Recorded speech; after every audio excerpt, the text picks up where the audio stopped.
Never break, always fight, never quit, do it right, play the game, win it life, have no shame, there's no time, feel the pain, live the grind, I could change, in my mind, pick a lane, commit and climb, the only way to win it life, I never miss, that's fact, taking big.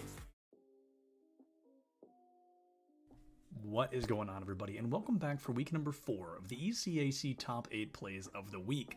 Now, at this point, you're probably realizing two things. One, that's right, I'm going to be with you all season long as we jump through the best moments of every week. And number two, wow, Septilence really only wears one thing when he's not on the clock.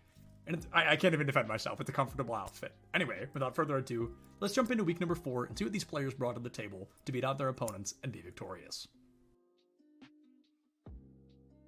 Wake Forest was already up a game, there were 4 minutes left on the clock, and they just couldn't find that first point to take the lead and put them up 2-0 in the series. But in a final moment of success, Malone clears it from one coast to another and finds an open goal, giving Wake Forest the lead once again. These Champ 3 and Champ 2 is doing. I mean, seriously, look at Malone making advantages for himself. Wow. And he will put Wake Forest on the map. This game number 5 could just go their way. I just want to say Malone just said, I'm going to show you what a Champ 3 can do. All right, buddy? On a control map in Overwatch, your team must capture 100% of a point to succeed. 99 just won't cut it. King Rock from Keene University was fully aware of that and didn't just find a Death Blossom. He found a full-blown Death Garden to keep his team alive. Sound barrier to go away as well, especially now that you have your own. It's going to be a little bit more breathing room. Doesn't look like the Winneco. Okay, there we are. Now it's coming up big. This Reaper has bloomed. That was just gorgeous amount of patience coming. GVSU Blue found themselves up by 5 rounds, and it's always better to turn that 5 into a 6. It's incredible, however, that this team doesn't always need all 5. It can come down to just one player and how much they can really GVS do. An Illusion delivers with efficiency. 3 in a row. No time left, even if they had the chance at Orbital Strike out of the last. This battle between Muskingum and St. Francis was insanely close. Only 3 players in a round, and there were 1 player left on both sides, both down to their final stock. Things were looking pretty strong for St. Francis, their Luigi only at 40%, but it was up to Splat to do anything but. Just keep him off stage with that Zare. Oh, that spot right here for Teo. If that block didn't disappear, oh no way! Oh, just steps on the pressure plate.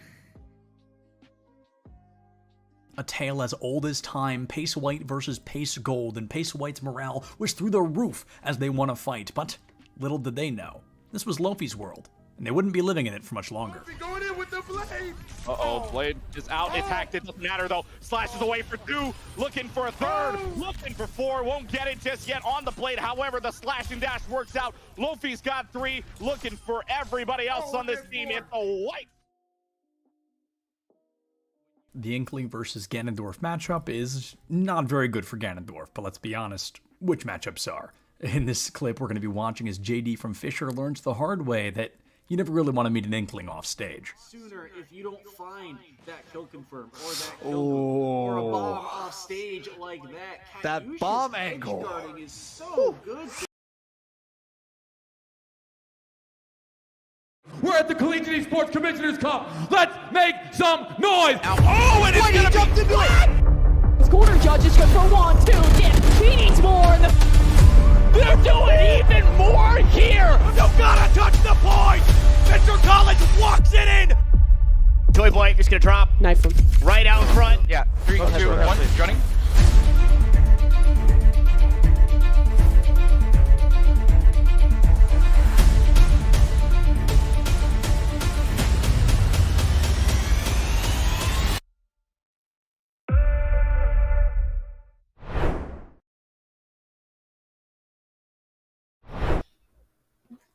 Hello, everyone, and welcome back to the Esports U Network. I'm your host, once again, Paulie Hype, as I'm bringing to you all the action this week in college esports.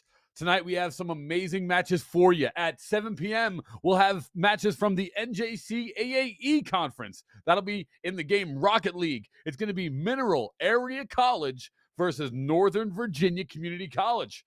At 8 p.m., we'll see some ECAC Super Smash Bros. Ultimate action, and that'll be Emory and Henry versus Central Maine Community College. But, however, before I can send it over to the casters for this evening, let's take a quick recap at what we saw last week to round out Friday. It was ECAC League of Legends Week 2, Pace University versus University at Albany. Both Pace and Albany had dominant victories last week, and the question would be, who would come out on top in week number 2? Our first game on the Rift felt like it was a nonstop fight as we had chaotic team fights every couple minutes or so, but the action was intense. Albany were the ones that kept on coming on top. Even when they were behind, Pace kept on fighting back against Albany, getting 1 or 2 kills before eventually falling to Albany's might in game 1. In game number 2, Albany had a particularly interesting composition with 3 ADCs, so getting a little bit cocky there, which worked out quite well for them, however, since they just outranged Pace. Similar to the first game, Pace kept on trying to fight back, but Albany was outpacing them every interval, even until the end of the Nexus. Albany took that one 2-0 as they dominate Pace there in ECAC League of Legends Week 2. Well, that's the action as we kick off here in this new week of Esports U college gameplay, which I'm so excited for. We're going over to the NJCAAE for some Rocket League. And right now we have Trippin and Whoops U waiting on standby for the game's call. Guys, over to you.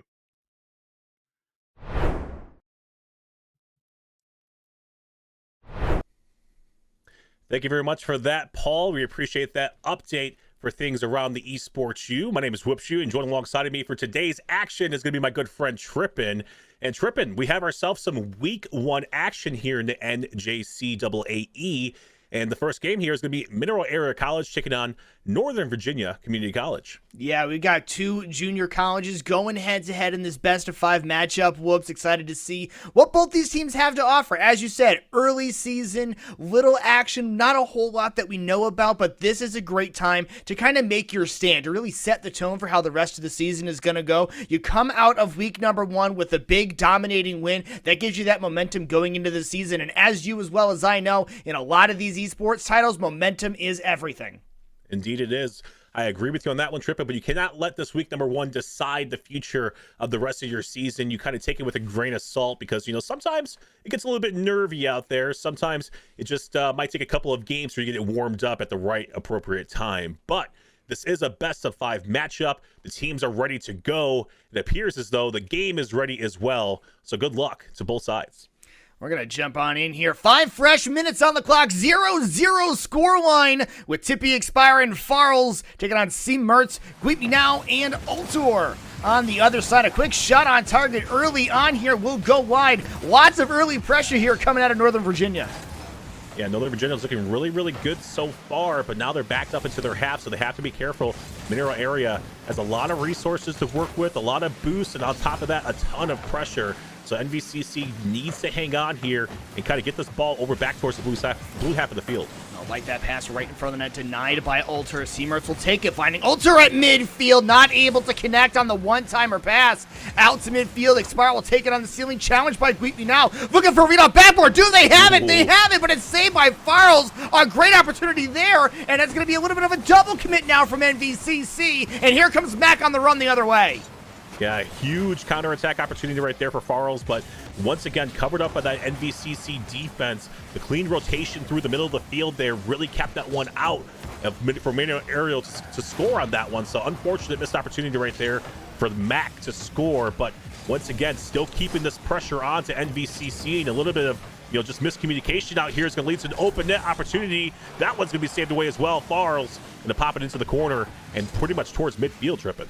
Mac had another great opportunity out at midfield. We're not able to connect. NVCC has one of their own as well. It's just bounced it around in front of the net. The angle is there. A dunk on the goal line. That one's saved as well. And Farls will slow things down with 22 boosts. There's the outlet pass to Expire. It gets accelerated by the opposing team. It's in front of the net and cleared away again. And whoops, this game so far has just been a bit of a tease. Consistently right in front of the net. Consistently almost a great highlight reel play. Neither team able to connect. Yeah, it's just been unfortunate that neither team has been willing to cross the finish line just yet, but I mean, either it's been an offensive mistake, a defensive mistake. It's been so close, but C. Mertz is going to go ahead and shut me up. He's going to go score first for NVCC and put them up early. And there is that passing attack yet again. Both teams have tried this a couple different times, and it's never worked out. The connection was never there. That time it is. A nice 1-0 lead here at 3:05 for Northern Virginia. Still not done just yet. Still 3 minutes remaining in this ball game. But here comes Ultor, going to score as well. Another goal for NVCC. This one's off of the kickoff, though. Yeah, and this is just a collection of very awkward bounces. No read for Expire, high up into the corner, and then that perfect bounce out of the corner. Whoops, I know you and I have played this game for a long time. I still don't understand how that corner works. Yeah, nobody knows how the corner works. We all just kind of guess and throw our cars into the corner and hope for the best, I would kind of say. But irregardless, Mineral Area needs to get this ball off of their half of the field because we've seen some nonstop pressure, nonstop offense as well from NVCC. They've been pushing the envelope so far into the blue half of the majority of this game, and it was only a matter of time before, you know, somebody crossed the finish line with a goal here. It's just been NVCC with 2 of these goals here, Trippin. Yeah, now Mac is really fighting to get out of their own half, and they haven't been able to do it yet.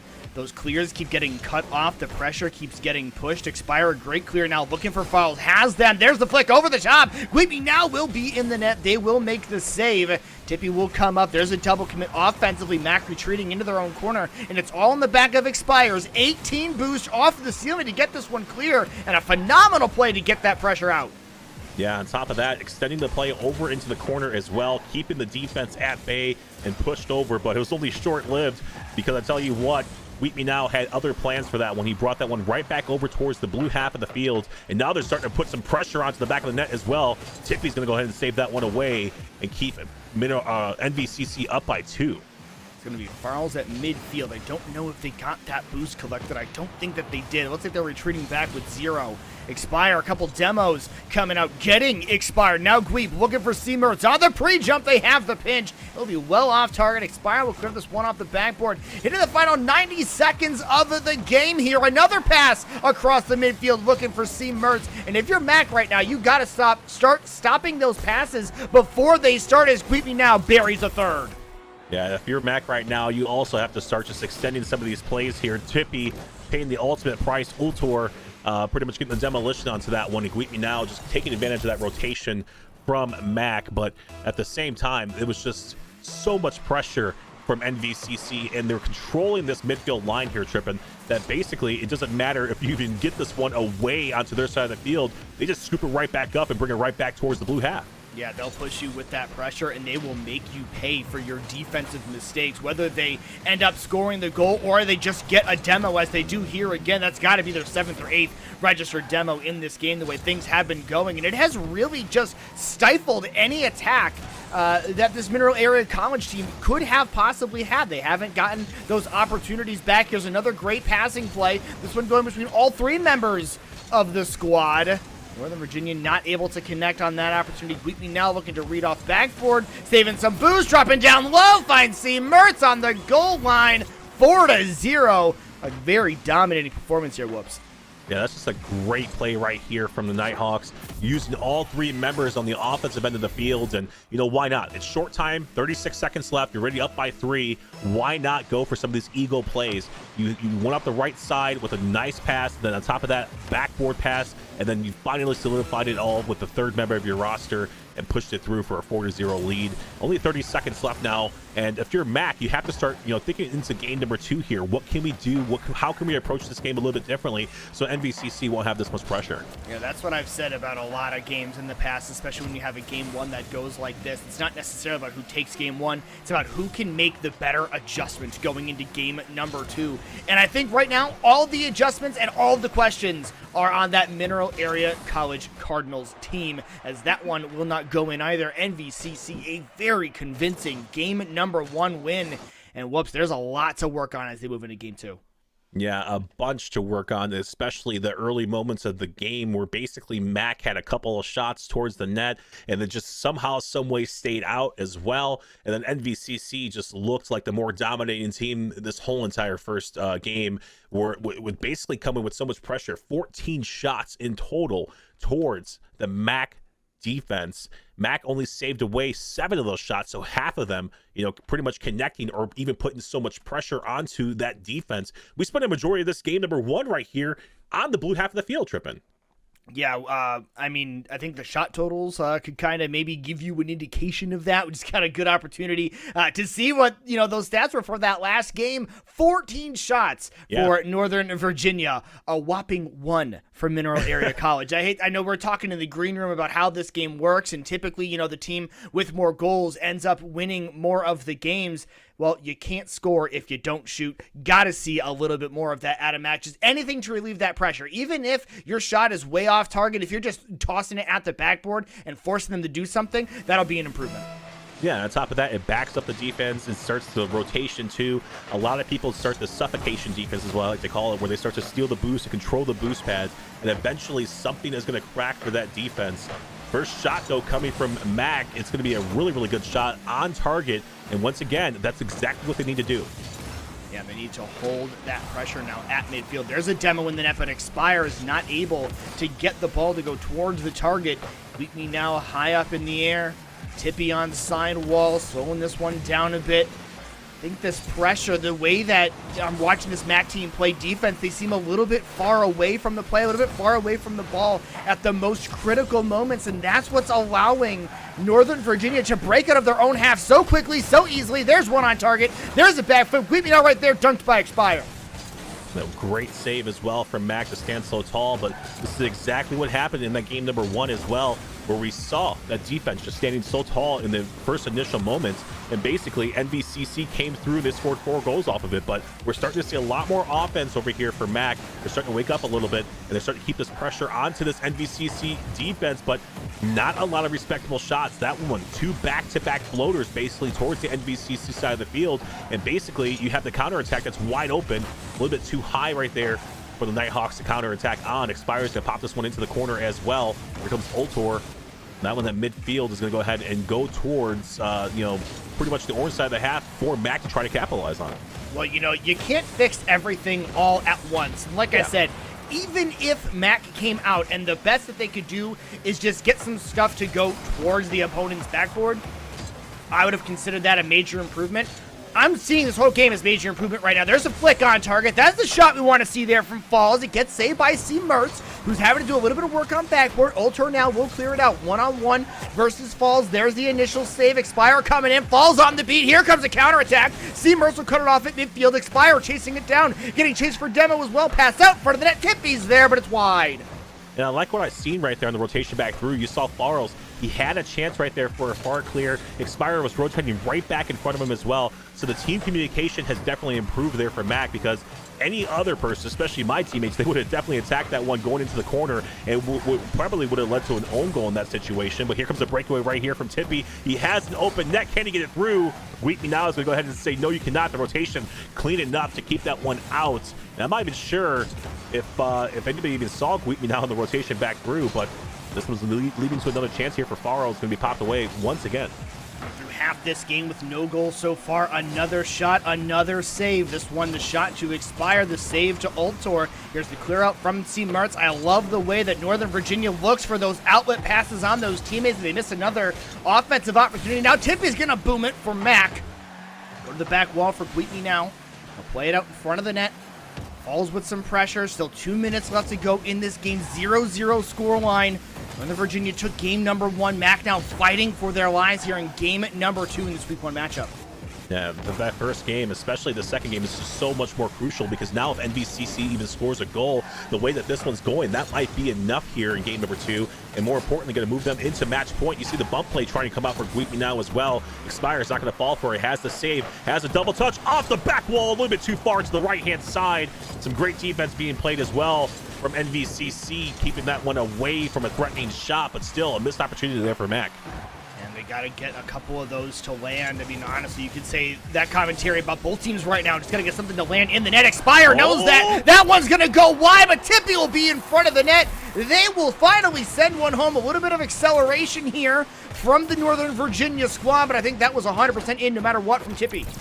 Yeah, I agree with that one as well. Expire did a heck of a job right there, keeping that ball in play, and on top of that, putting it off the back wall for his teammate Tippy to strike when the iron was hot. Maybe a kickoff goal here, and that might solidify this game number 2 in favor of Mac.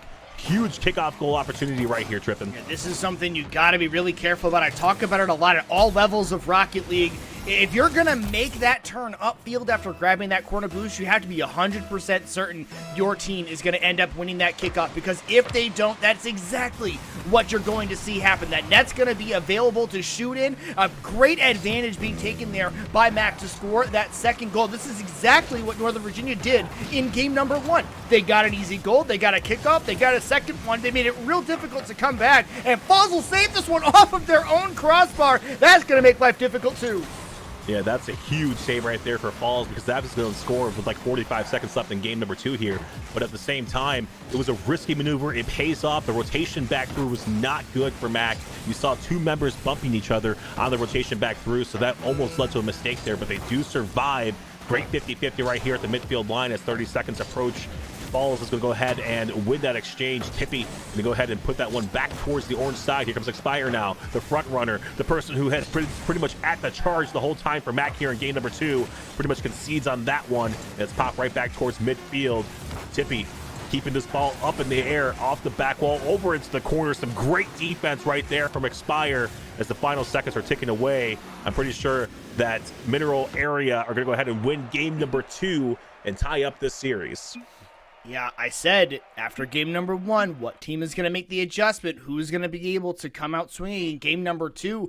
And Mac did everything we needed them to. Whoops. I mean, again, look at the stat line. Doesn't always tell the whole story, but right now it very much does. 3 shots for Northern Virginia in that game to the 10 for Mac. I mean, the 2 teams now are pretty close in shots just in general for this game after the way that went. But, I mean, that just looks so much more clean, so much more well-connected, and really just Mac came out on top and very much outplayed Northern Virginia. Yeah, not only that, but you look at Expire as well, you know, the 2 assists and the 3 saves, doing things on the offensive end. Like I said, that front runner of this team here in game number 2. Sometimes you don't always have to be, you know, that person that's scoring the goals for your team. You're just setting them up for your team as well. That works out just fine. You know, that number 1 man is just so crucial, but it's huge as well on the rotation back through. 3 saves, you know, keeping everything out. And you think back to that other save too, Trippin, where basically Farrell's kept a huge crucial goal that could have potentially been a momentum swing as well in favor of NVCC there, but ultimately Mac do indeed hang on, and they did exactly what we asked them to, put some pressure on, keep the ball over on the orange half of the field. Now we'll move on into game 3, all evened up here at 1 apiece. See what both these teams have to offer. Both teams now gotten their feet wet. There's no more feeling out phase. It's all about playing your game and winning confidently. Tippy out to midfield. Wheatley now will cut it off. Looking for a pass out to midfield. A little bit awkward here defensively. That pinch will scream in front of the net. Ultor will regain control. Expire now brings this one out of their own end. There's a great flick. Wheatley now on top of it. And Matt coming out. They looked pretty good on defense. They looked pretty good in transition so far. Whoops, I'm liking this possession game. Yeah, not only that, but I just saw Expire pretty much take over on the 100-pad boost on the NVC side of the field. It's not going to really mean too much right now, but had they kept that possession over on the orange half of the field, it would have been a huge chance right there for Mac to kind of score. Unfortunately, NVCC do take that one to the blue half of the field, but knocking right back on the door, though, is Mac. They're at the midfield line. Here comes C. Mertz. He's going to try to bring this one through. Expire like a brick wall out there, keeping that one out of dangerous territory. Now here comes the counterattack now. Ultor has to make a decision. Does get the 100 boost. going into the corner now. Maybe a little bit of a fake right there. Tippy was going up in the air, but Faros puts a shot towards nets and ultimately going to keep that one away. I am relatively certain Expire has not lost a 50 in so far in this game. I mean, he just plowed the ball through 4 different people, just all in a row, one after the other after the other. It doesn't amount to anything, but it just shows what this game has the possibilities to come out and be. Good solo play here will eventually be cut off in the net. Expire with 0 boost, gonna have to retire to the rotation. Balls will chase it down on the clear side. Ultor bailing out, Expire, waiting for that ball to go over the top of their head. And there's that defensive pressure too, Whoops. I said after game number 1, I thought that Mac was maybe a little bit too far away from the play, giving a little bit too much room to NVCC. They've closed that space up real quick. I mean, yeah, for the most part so far, it's just been, some off-ball defense and some great off-ball defense as well. Neither team really putting any shots that are threatening towards the net because the defense has been keeping the majority of these shooting lanes kind of closed down. As you see, that one was bring up towards the Blues half of the field by Ultor, but Expire pops it right back out of the way. Not even a threatening second touch either from either one of these teams. They're not really trying to risk it at all right now, Trippin. I mean, usually that's what we kind of see. You see somebody overextend, and that's what's going to lead to a goal. But these teams are pretty much playing some perfect defense, and they're waiting for that mistake to kind of happen. I think you said it right. As teams, especially at this point, when you have these very low-scoring affairs this late in the game, you get a little bit antsy. You start to take a couple more risks, and you do things that you don't think you otherwise would have. And that's where those mistakes come in. That's where those goals tend to get scored. It's not necessarily an outplay. It's more like a lack of play. And C-Mercs will dish this one down to Ultor. Will find them, and they'll connect. That one is an outplay. That's not a lack of play. That's a great pass to a great shooter who connects for a goal. 1-0 lead here from Northern Virginia. Yeah, that's just a great advancement upfield and pretty much catches the defense lacking and leaving the net open. But they thought the rotation, Mac thought the rotation from the defense was going to be strong enough to keep that shot out or maybe even an interception. But at the same time, NVCC caught them just sleeping. And Tippy, he had a couple of shots this game so far. He just put every single shot so far to the right side. Nothing even really registering. But I can think back to a second shot that he had earlier. It was too far to the right side. Speaking of shots, though, NVCC on fire right now. 2 unanswered shots. All right, Ultor, I see you. I see you. The little high floater tucks it underneath the crossbar. Tight angle. Very nice shot to give the 2-0 lead. And so far in this series, once you start in the lead in a game, they do not relinquish it. Both teams have done that so far in this series. Wheatley now is touch will go into the corner. Expire cannot connect. Ball's getting bumped out of the way in front of the net. Wheatley now will play it to the sidewall as we hit 1:40 left to go here. Game number 3. Big 2-0 lead for NVCC, hunting down match point. Yeah, pretty much just like a scramble drill just happened in front of the net right now in the blue box. And a nice dunk coming from, oh my goodness, NVCC, courtesy the 3rd goal here.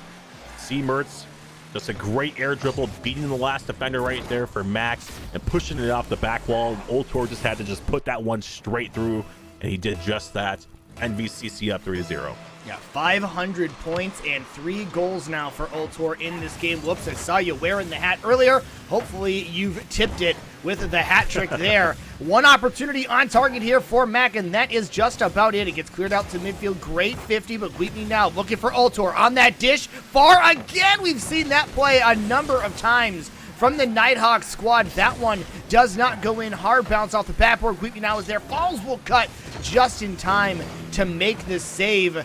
Northern Virginia with this relentless pressure, despite the fact that there's less than a minute and they're up by 3, truly shows that they want to finish this game strong. 8 total shots so far for NVCC, only 1 from Mac. Sounds familiar. Yeah, that is ridiculous and reminiscent to game number 1 right there as well. We approach 40 seconds left in this ball game. Nice pinch off of the ceiling was Wheatley now.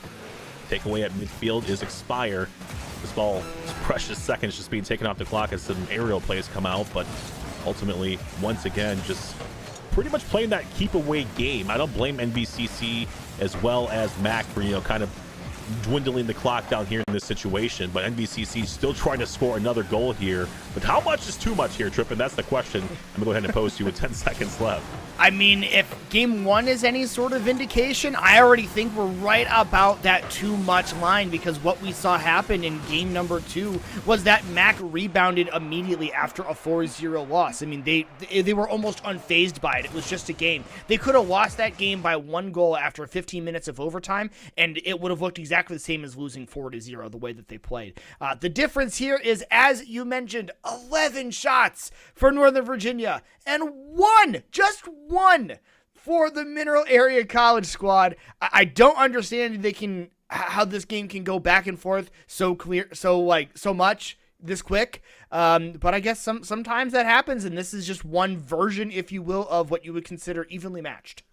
Yeah, and I want to point out once again, pretty much here for NVCC, Ultor, like you talked about earlier, 3 goals officially in hat trick right here on in this game number 3. But I want to say, MAC did have a lot more shots. They just were off target. And on top of that, NVCC's defense really kept a lot of these passing opportunities. They intercepted those ones and kept them away from a threatening position there for MAC to kind of even do anything. So although there is only 1 registered shot there, think back to those 2 goals I was talking about, the 2 shots that we were talking about. Tippy essentially had 2 of them, just having some issues right there, putting a respectable shot, and pretty much the net was open for Tippy to shoot it, but just could not get it going.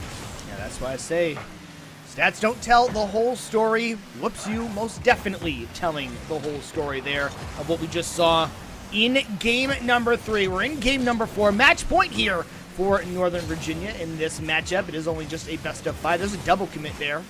Defensively, I guess you could call it, from Mineral Area. I don't really know if that was offense or defense, but either way, it doesn't matter. It's in front of their box. Expires, got it clear out to midfield, finds, falls, and a missile. Low 90 on target. Just narrowly misses. There's a great shot. Queepy now will save it. Expire will bounce it on target. Ultor will get the save, and Seamertz will find the clear to midfield. Yeah, something we kind of didn't talk about either, Trippin, was the fact that it's been pretty much 5 minutes since, Mineral Area scored a goal, but I would probably even say closer to 4 minutes since they even put a respectable shot towards the net, minus that one you just saw that came out of a cannon, apparently, for Mineral Area. But at the same time, they have to play some strong offense. The defense has to be there as well, and that was just poor rotation, maybe even an overcommitment here at the midfield line for MAC. Yeah, there's only so much you can do in this position as well. I mean, Expire thinks that Ultor is going to be hitting that one right on target or cutting it in front of the net. Instead, it bounces off and then just smashes into Expire's face. It is a perfect pass in front of the box, and just what are you going to do? And of note, as I mentioned last game, neither of these 2 teams has been able to come from behind. I don't even think either of these 2 teams have scored a goal after they've gotten scored on up to this point. So MAC most certainly has a tall task ahead of them to even this one up and force that game 5. Yeah, I was going to say that as well. They haven't scored a goal the whole entire time. Game number 1 in favor of NVCC 4-0, game number 2 2-0, game number 3 3-0. So whoever scores first, basically the other team just does not score after that. So we have to kind of see if that stays true here in this game number 4. Hopefully Matt can tie this ball game up and either force an overtime or close shot right there from Barrows. The follow-up from Expire going to be too far to the right side as well. 2 back-to-back shots, close as it possibly gets, but still off target here, Trippin. I'm not going to lie, I saw that play developing right as you were talking about how MAC, are they going to score, are they not going to score? I was going to be like, well, I mean, with plays like that, clearly they're going to score. Like, this has to go in, right? This is a great shot on target. Nope, phenomenal save. Then the squishy comes out. Queepy now throws this one off their own backward, falls, reads it, floats it on target. We will come out, make the save. Tippy with the pressure here for MAC, and I'm not going to lie, this is probably the best that a losing team has looked so far in this series is what MAC is doing right now at midfield. Of course, as soon as I say that, we see the double commit, bump off, and they no longer have possession.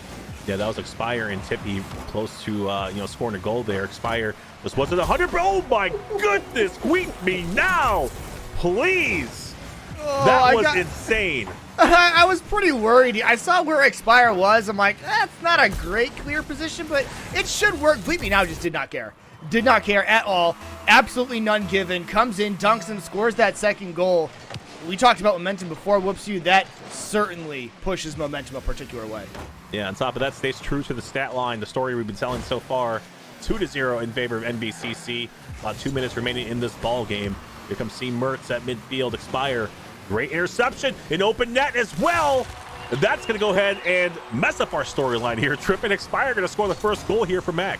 It has to start somewhere, right? And honestly, watching this MAC team play so far, it all goes through Expire. But the Expire has been the player who has shown the best mechanics, who has shown the ability to handle the ball, get it out of the zone, find those teammates, and make those important plays. And I think that really, really helps this team just get Expire going. That's the captain of this squad. Once your captain gets going, the team gets going. Tippy knows it and ties it up at 157.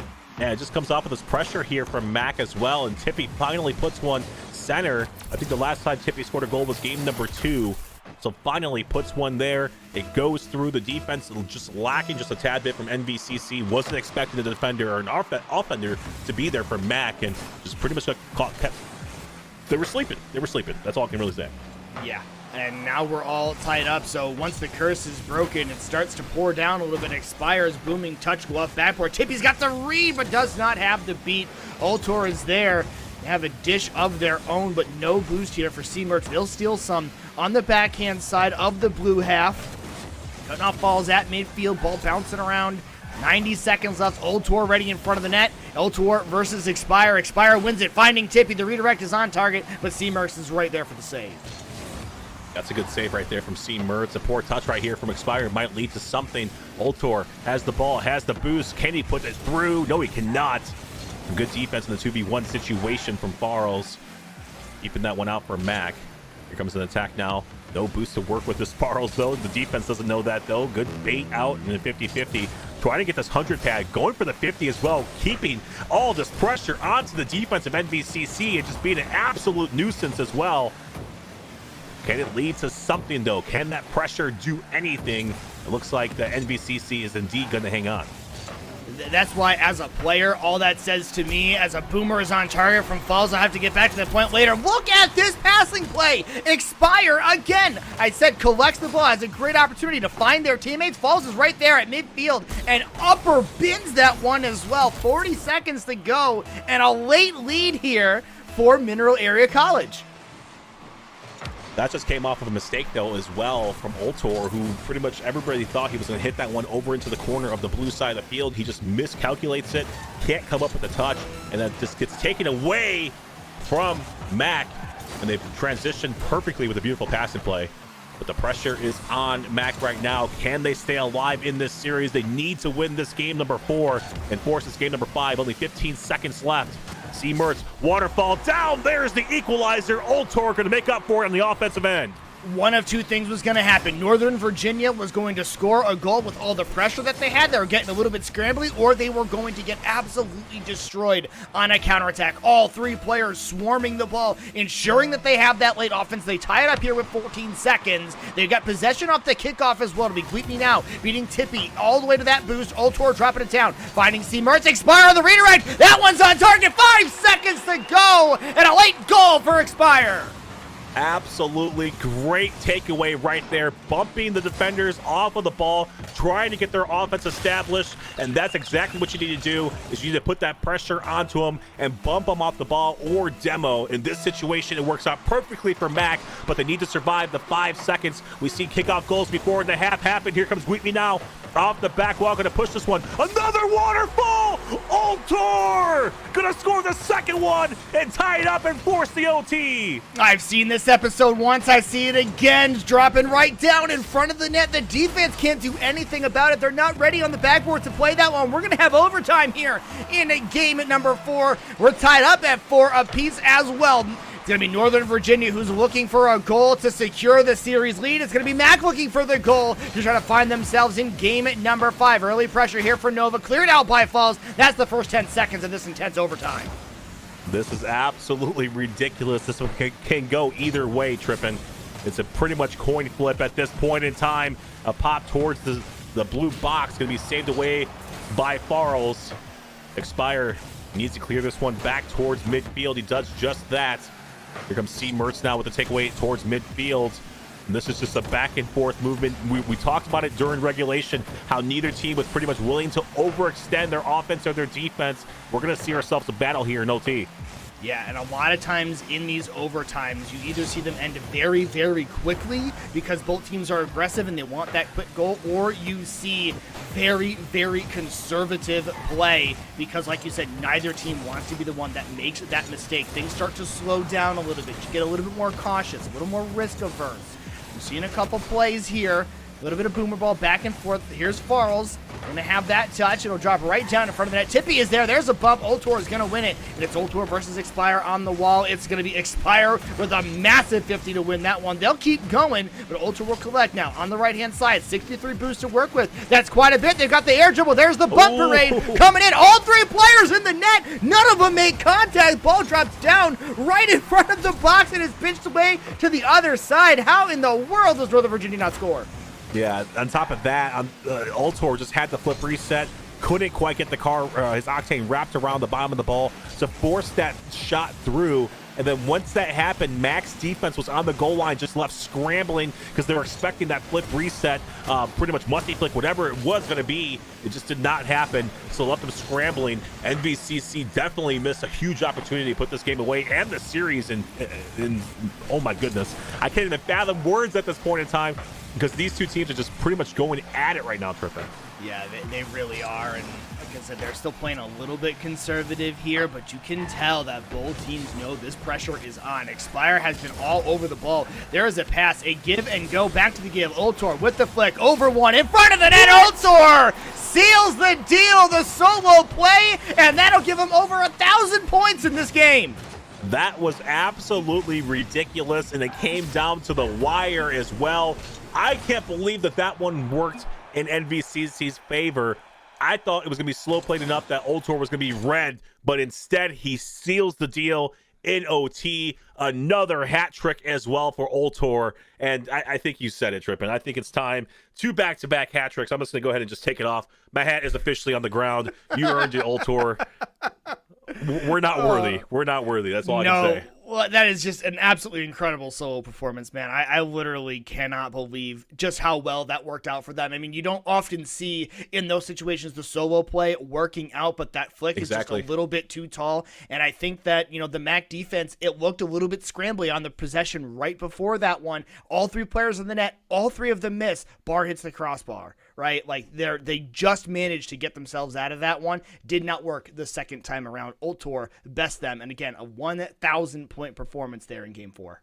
Yeah, that was just absolutely ridiculous. How they kept that one out, I have no idea still, but NVCC are going to walk away with a victory, and a hard-fought victory at that. Even though it was only game number 4, it could have easily went to a game number 5, but it's just shenanigans is all I can really say and summarize it up as offensively, defensively for both teams, not just one. It just came down to the absolute wire and a coin flip is what I like to call it as well. But they are going to go ahead and move to 1-0 on the season. And like we talked about before, Tripp, and I literally told you, do not let this first game define your season. MAC are a team that can be a threat, and I would love to see this down the line, NVCC versus MAC once again. But we are going to have some interviews afterwards. Somebody from NVCC is going to join us after this break, so stick with us.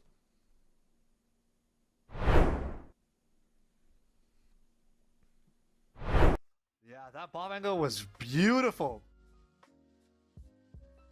Week 4 of ECAC Rocket League was absolutely insane. CMU and FC were tied up 0-0, but it was Gand who told FC they shall not pass game number 2. Side of FC, they've only got one player for a moment there. They're trying to recollect, they're trying to reposition, but how do you position around a pinpoint accurate shot like this? Gand goes crossbar down for the first goal. Adams in reverse backed the defense off with that. Whenever I'm on the mic for Valorant, you'll often hear the line, check your corners, repeated over and over and over again. And even with me not on the mic to tell them, I have a feeling this team may have learned that lesson. Nah, he's got to take the shot. Take it. Oh yeah, sounds of teammates running on through and come on, dive. The 4K on a completely unaware trio. And it's 11-0 right now. and those are the top 8 moments we thought deserved just a little bit more time in the spotlight of week number 4 here at ECAC. Thank you all so much for watching. If you're interested in what ECAC has going on, we got something happening nearly every day of the week, so check us out right here. Editor, it's a challenge for you. Wink, wink. And folks, this has been all from me. Thank you all so much for watching. Enjoy this, and we've got plenty of weeks down the line. Can't wait to see what comes of them.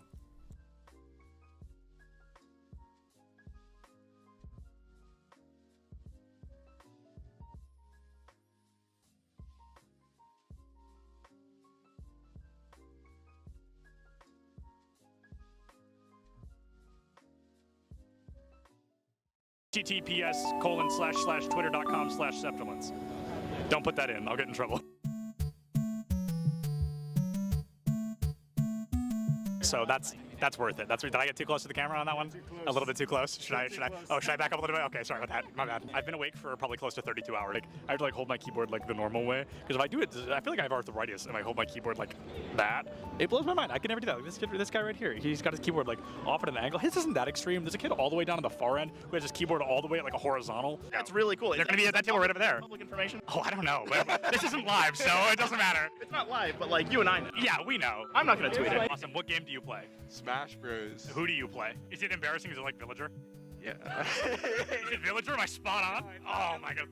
Is it the Ice Climbers? No. Is it Game & Watch? No. Is it Pichu? No. Is it Wario? No. I can keep going. I think I can name every character in the game. Is it, did I say the Ice Climbers already? Yeah, you said them. Is it them? No. Is it them a second time? No. Okay, alright. Oh, is it one of the Links? Yes, it is. Is it Toon Link? It is. Oh, that is pretty embarrassing. That is rough. Who do you play? I'll give you $20 if you guess correctly right now. First try? Give me a single hint. It's an obscure character. Obscure character. Not played very often. Is it Wii Fit Trainer? Oh my god! I'm the interviewer for a reason, baby. I do what I do. I don't need the money. I appreciate it, though. I appreciate it. So Bowser Jr., Wii Fit, and I forgot already. Are you all lying to me? Am I being gaslit? No. Bowser Jr., Wii Fit, and you told me already. Oh, Toon Link. Yep. Where's my main support at? Who are we playing this weekend? A lot of Brig. A lot of Brig, really? Brig Lucio, probably. Brig Lucio, really? I shouldn't say that too loud. I don't want to give away your strategies. It's over-under? What do you mean over-under? Like, do we think we're going to podium? Do we think we're going to come in last place? Not last place. Not last place? Certainly not last. What about 5th place? That's doable. That's doable? That's winnable? 3rd place? Third place. That's where things get dicey? That's very doable. Okay. First place? That's very doable. First place, very doable. Love it. That's the mindset. That's what he loves to hear. Yeah. Oh my god. Hold on. Cut the cameras. Well, who are you? Hello. Oh my god. I saw you earlier. I saw the back of your shirt. And I was like, I know that name. I know him. It's a quick play game. They Q-sniped each other at land. I thought it was a scrim. It's just unlucky. Are you actually a Villager player? Yeah. How do you feel about Villager being notably worse in Smash Ultimate than they were in Smash 4? I wouldn't know. You wouldn't know? You never play Smash 4? No. Oh, that's all right. Nobody's gonna hold that against you. Now, who do you play? I play Robin. Okay, wow. Did you know Robin has the lowest pick rate in the game? Yeah. Isn't that crazy? Come on, the LEDs, it looks just like Samus. Huh? Do you disagree?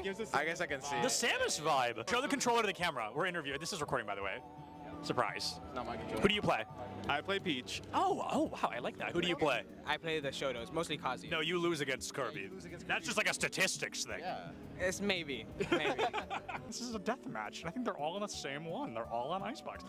Are they all in the same death match? Maybe. Who knows? I feel like none of them can hear me. I want to approach somebody, but no one can hear. They all have both their headphones on. What's up? How do we think we're doing? I think we're doing pretty good. Yeah. What's your kitty? We're looking at 10-6 right now. Oh, hey, that's 3rd, dude. That's better than I expected. Who's bottom frag right now? I want to go talk to them. Ian? Hey, how do you think we're doing so far? It could be better. Could be better? You're one of those rough days? Well, Let's go find more people to harass. Yeah. Where's Boise State? Who's your favorite to play? Oh, right now it's got to be either Chamber or Breach. What country is Cypher from? Oh, dude. It's Moroccan, right? It is Morocco! Oh my god, I don't think anyone is gonna get that. Oh, you're good. You're good. All right, see you later. Let's go harass Boise State more. Who is this? What school is this? Boise? This is Boise. Oh man, that's okay. Boise's still got really good odds. A Large Bagel, one of their tank players, Nerdy Bird, they're off tank. Both of them not here. A little bit scary, if we're being honest. Getting warmed up, getting ready to cast some players. No, not cast, interview. Change your mindset, change your mindset. Words. No, but last words until we come back. Oh, okay. Because we're leaving. Enjoy. Oh, that was good, that was good. Anything from you? How are you doing, Polly? Awesome, thank you so much for your time.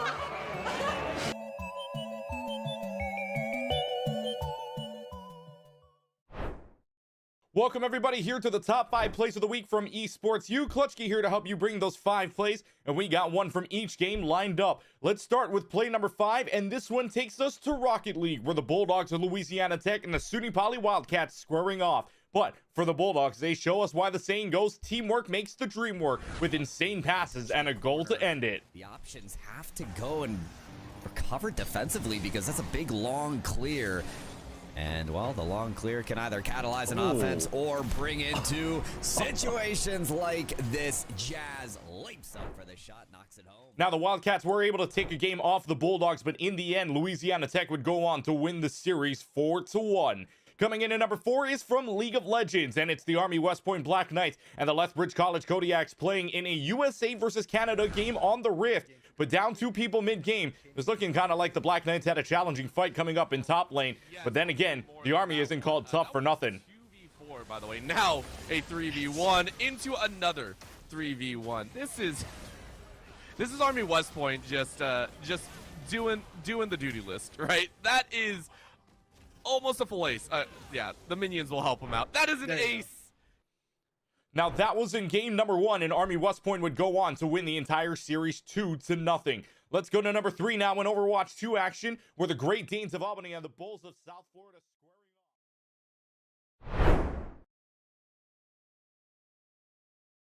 off.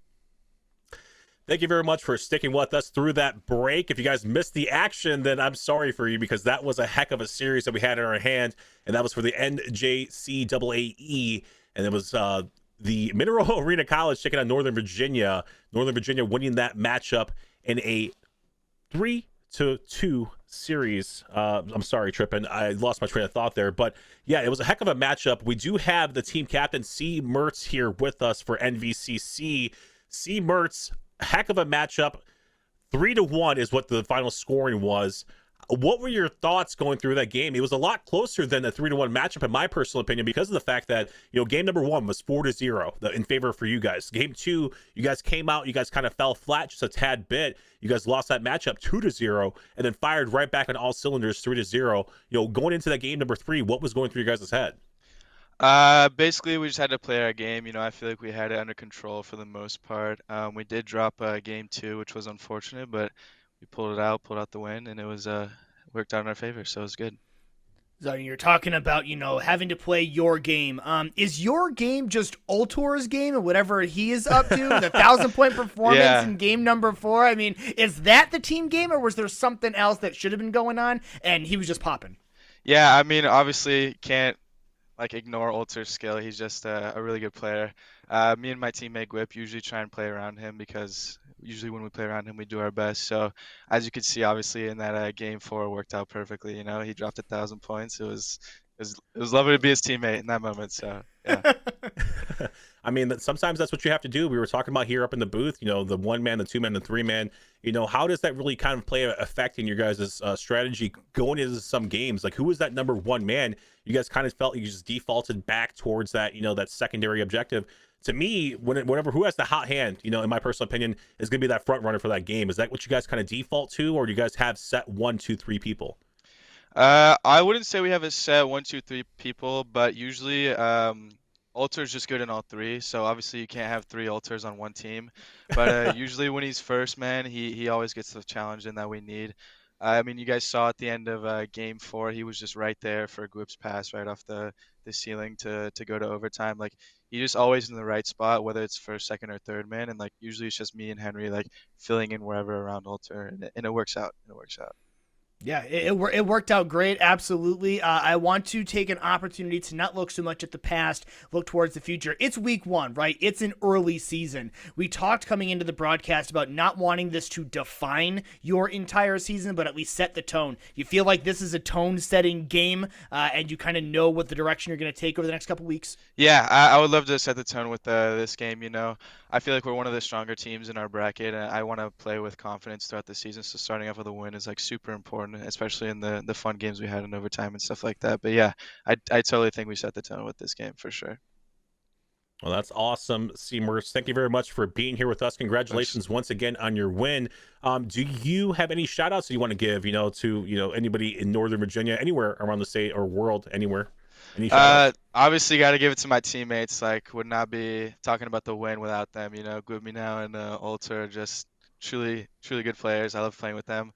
My parents, I don't know if they're watching for sure. Hopefully they are. You know, love to see you guys watching. And my girlfriend Tessa, she's busy, but I hope she's watching, being able to see the dub we took today. Right around Valentine's Day too, man. Course, Congrats on that. Good luck with the rest of the season as well. Thank you. Definitely be cheering for you guys. That was an awesome performance tonight. Thank you so much for having me. Yep. Well, Trippin', that's going to do it here for us on Esports U. That was, like I said before, just an amazing performance. That was such a heck of a matchup. I would love to see those two go at it later on in the season after they get, a little bit more defined, a little bit more games under their belt as well, so they kind of figure out the strategy behind, the offense and the defense there. Yeah, it'll be good to see what that team's able to do. I mean, Seamert seems pretty confident about what they're going to be able to do down the stretch, but like I said, it is early. There's a lot of opportunities, but at least for Rocket League, whoops, we got some other things to worry about tonight here at Esports U.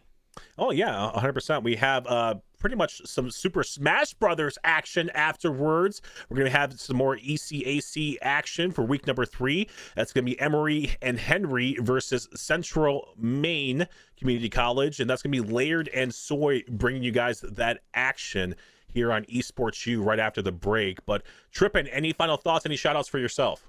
I just want to say thanks to everyone here at Esports U for the invite. Whoops, great casting with you for the first time. We've, like you said, coming in Green Room, man. We've known each other for so long. We met each other at Worlds, still never cast together until today. But hey, there is a first time for everything. Appreciate it, man.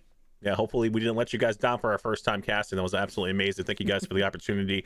And yeah, shout out. If you guys want to follow me, go ahead down here below at Whoopshoe Gaming, at Trippin' over here. Thank you guys very, very much. All the producers that work so very, very hard here at Esports U. We've shot you guys out. Thank you guys for that. But don't go anywhere. Like I said beforehand, some more Super Smash Brothers action coming here on Esports U. You guys have a good night.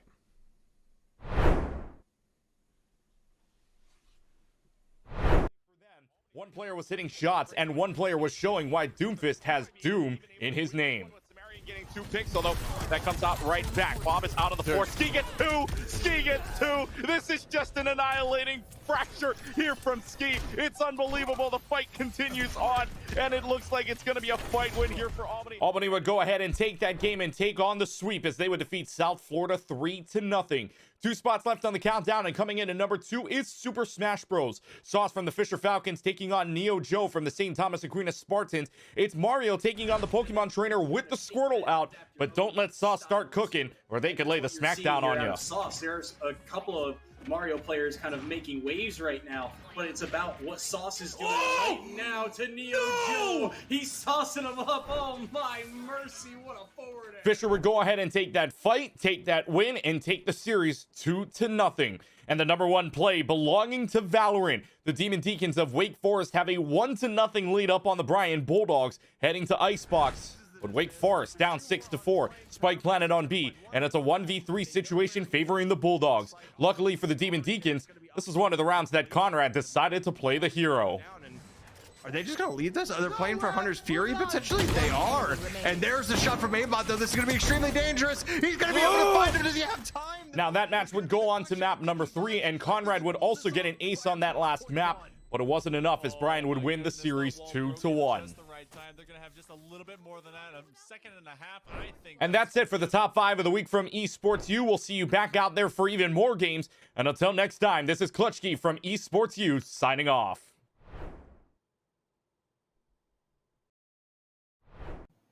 And there's so many other jobs as well that can translate out of this experience in esports.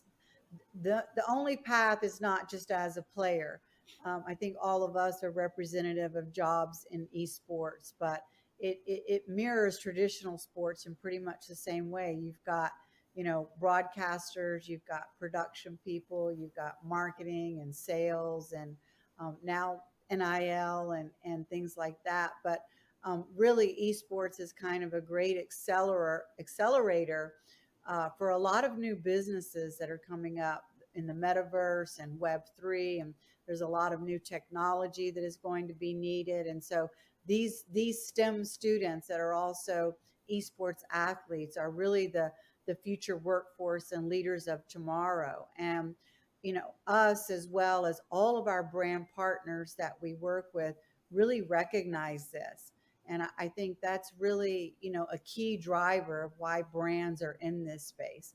They want to be part of building that future workforce and leadership and shaping it and supporting it. So yeah, it's been a very interesting space to watch.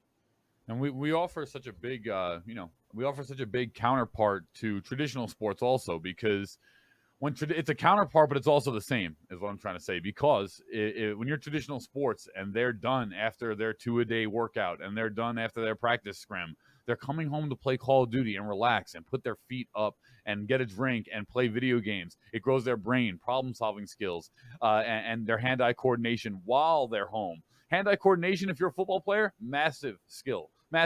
So it helps build those things while they're off the field. And then for us, vice versa, if you're an esports athlete, one of the errors I had growing up when I was competing in esports is that I was not active enough. I played sports, I competed a little bit, but I wasn't active enough truly when I look at it. So that's one area that esports players can learn from in terms of activity and physical and the marrying of both. People say, oh, sports and esports, video games. Not really. We're just kind of the tech industry's competitive form of competition, as to where traditional sports are more physical, hands-on. So I believe in the marrying of these two sectors and that they actually live together while also being counterparts. Well, I think then to speak to something about marrying, right, from traditional to esports, that to me speaks to this whole new thing, at least again from you guys, right? You guys have more traditional sports background, right? Paul, Lee, Mike, and all of that. But I think let's talk NIL then, because I think that's something that I think is really interesting, that at least when I heard about it, right, of what we're trying to do with, esports athletes, schools, programs in general, because it wasn't something you would think normally, right? You could understand, right, football player on the field, star quarterback, it makes sense, right? The guy is somebody that everybody knows on campus, whether you're on the team, off the team, or you're just going to the school, it makes sense. But I think, nowadays it's not as common, or people don't think that they could be somebody that their name is out there, right? Or that they're known, right? As we're growing this space, as we're putting this together, it almost feels really interesting that, your star entry in Valorant, or your star forward on Rocket League, right? Whatever the case might be, now they can have NIL deals. It's a thing out there. And I think, I don't know, maybe Mike, you want to start off? But I think, thank you for teeing that up. So I was talking for too long. I forgot to bring NIL into the mix. So it's a common occurrence, occupational hazard. So I would say that, so NIL for I'm sure most of you watching understand what it is, but NIL stands for name, image, and likeness. Name, image, and likeness, that term has been utilized to describe the transition of traditional student athletes, NCAA athletes, and their ability to monetize their name, image, and likeness. It went live July 1st, 2021, and it has continued over the course of the last nearly 14 months now. It's an interesting term because it's been co-opted to describe the NCAA's approach to student athletes being able to make endorsement money or be able to monetize any part of their name, image, and likeness. But it's been around forever, right? We've had athletes endorsing brands for over 100 years. Babe Ruth of the New York Yankees was endorsing brands 100 years ago, and it has continued onward from baseball cards all the way through now, where we have lots of different integrations of how influencers can monetize their followings. So what I would say on the traditional side is it's still a very young space. There are a lot of stories out there regarding NIL that tend to focus on the negative, or how out of control, I put in air quotes, it has gotten. But there is still a burgeoning marketplace for many more student athletes that are involved. About 17% of NCAA athletes are currently involved in NIL, but 65% more than that want to get involved and are curious how to get started. On the flip side, brands are challenged with a few different things in the space.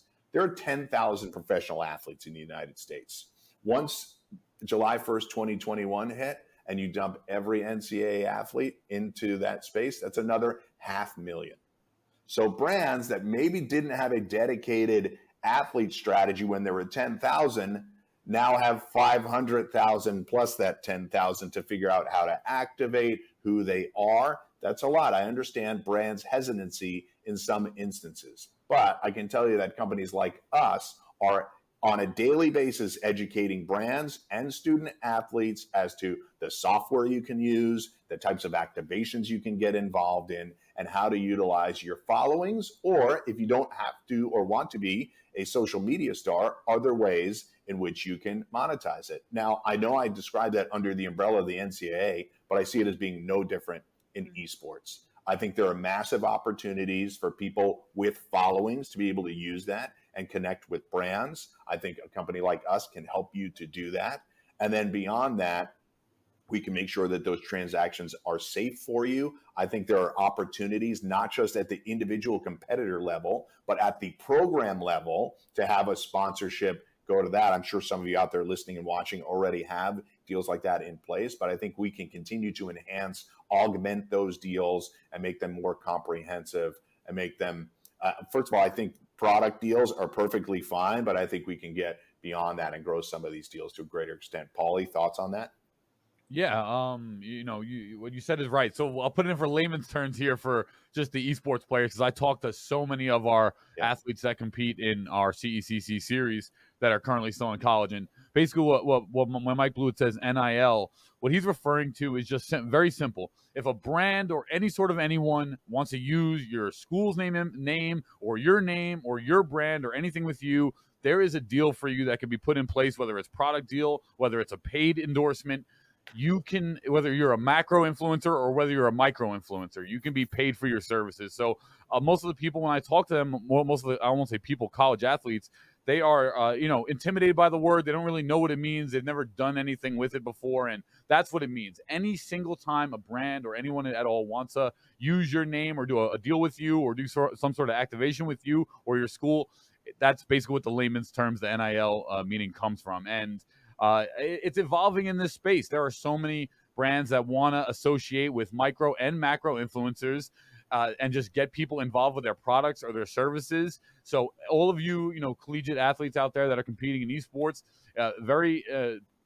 not only are we trying to broker those deals, but also keep your eyes, ears open, and don't be shy or scared to take these deals, because that's what I've heard the most, is that most of the time they're just scared to take them. They don't know what they are. They don't know if they're locking themselves into some agreement or terms that they're like going to give their name away or something too. So this is a really important space, and it's how you're all going to physically make money and build your brands along with company brands. So it's really important to learn. And my advice is to just get your feet wet. Don't worry about shying away. Read the contracts and take some of these deals, because growing your own brand is the future of what our industry is going to be, in my opinion.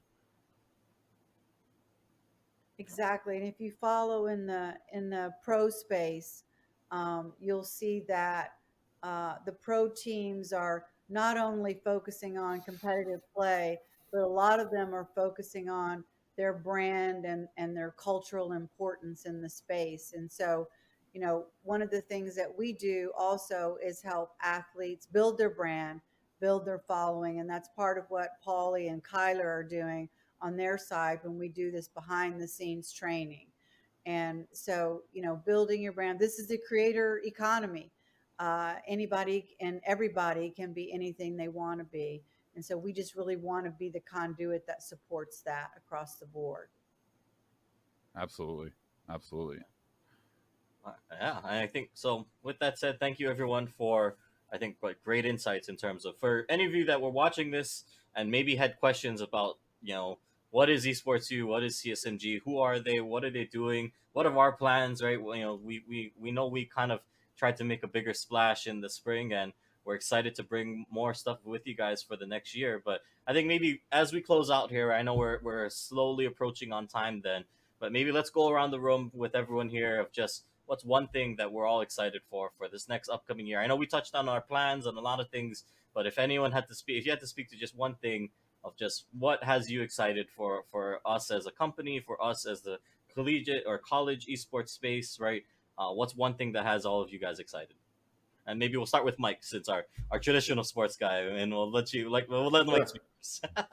Sure. So I would say many things on the traditional side, but I'll focus on esports. And I'd say the thing that I'm most excited about going forward is after yet another year of us doing a round of events, I'm excited that more schools will understand exactly what we're doing with our regional events and culminating in CECC and getting more schools involved. I think schools will be more excited to compete in our events because we've established it over the course of a year, and I welcome any and all conversations with getting people involved. I think for me, I'm most excited about like the schools and conferences. Mike, that's amazing. That's so exciting. I'm also excited about the brands that we're starting to be able to get involved in this.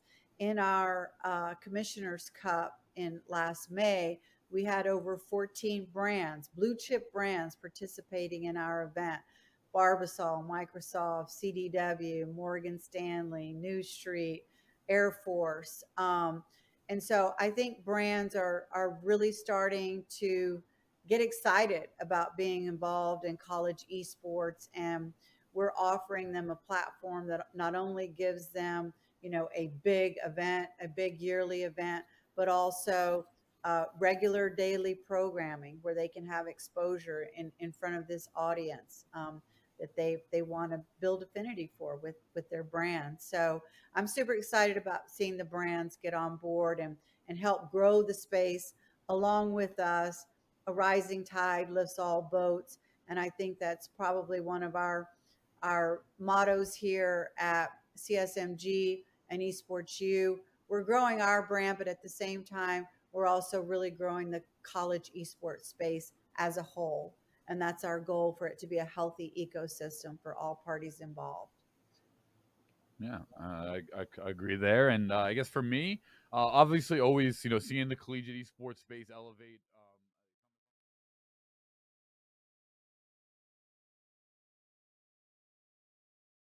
We're at the Collegiate Esports Commissioners Cup. Let's make some noise. Oh, and it's going to be This corner judge is good for 1, 2, yeah. He needs more.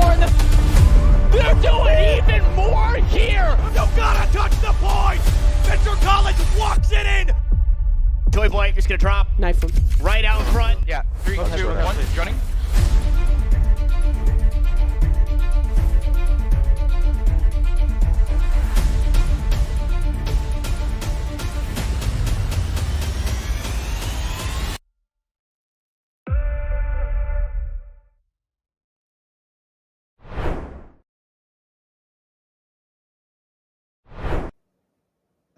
How's it going, everybody? Welcome back to this production here of Esports U with some Smash Brothers Ultimate action tonight. I'm Laird, he's Soy. We're going to be bringing to you all the action, and this match is going to be a bit of a head-scratcher for us. A couple of new schools in the mix. It's going to be between Emory and Henry versus Central Maine CC.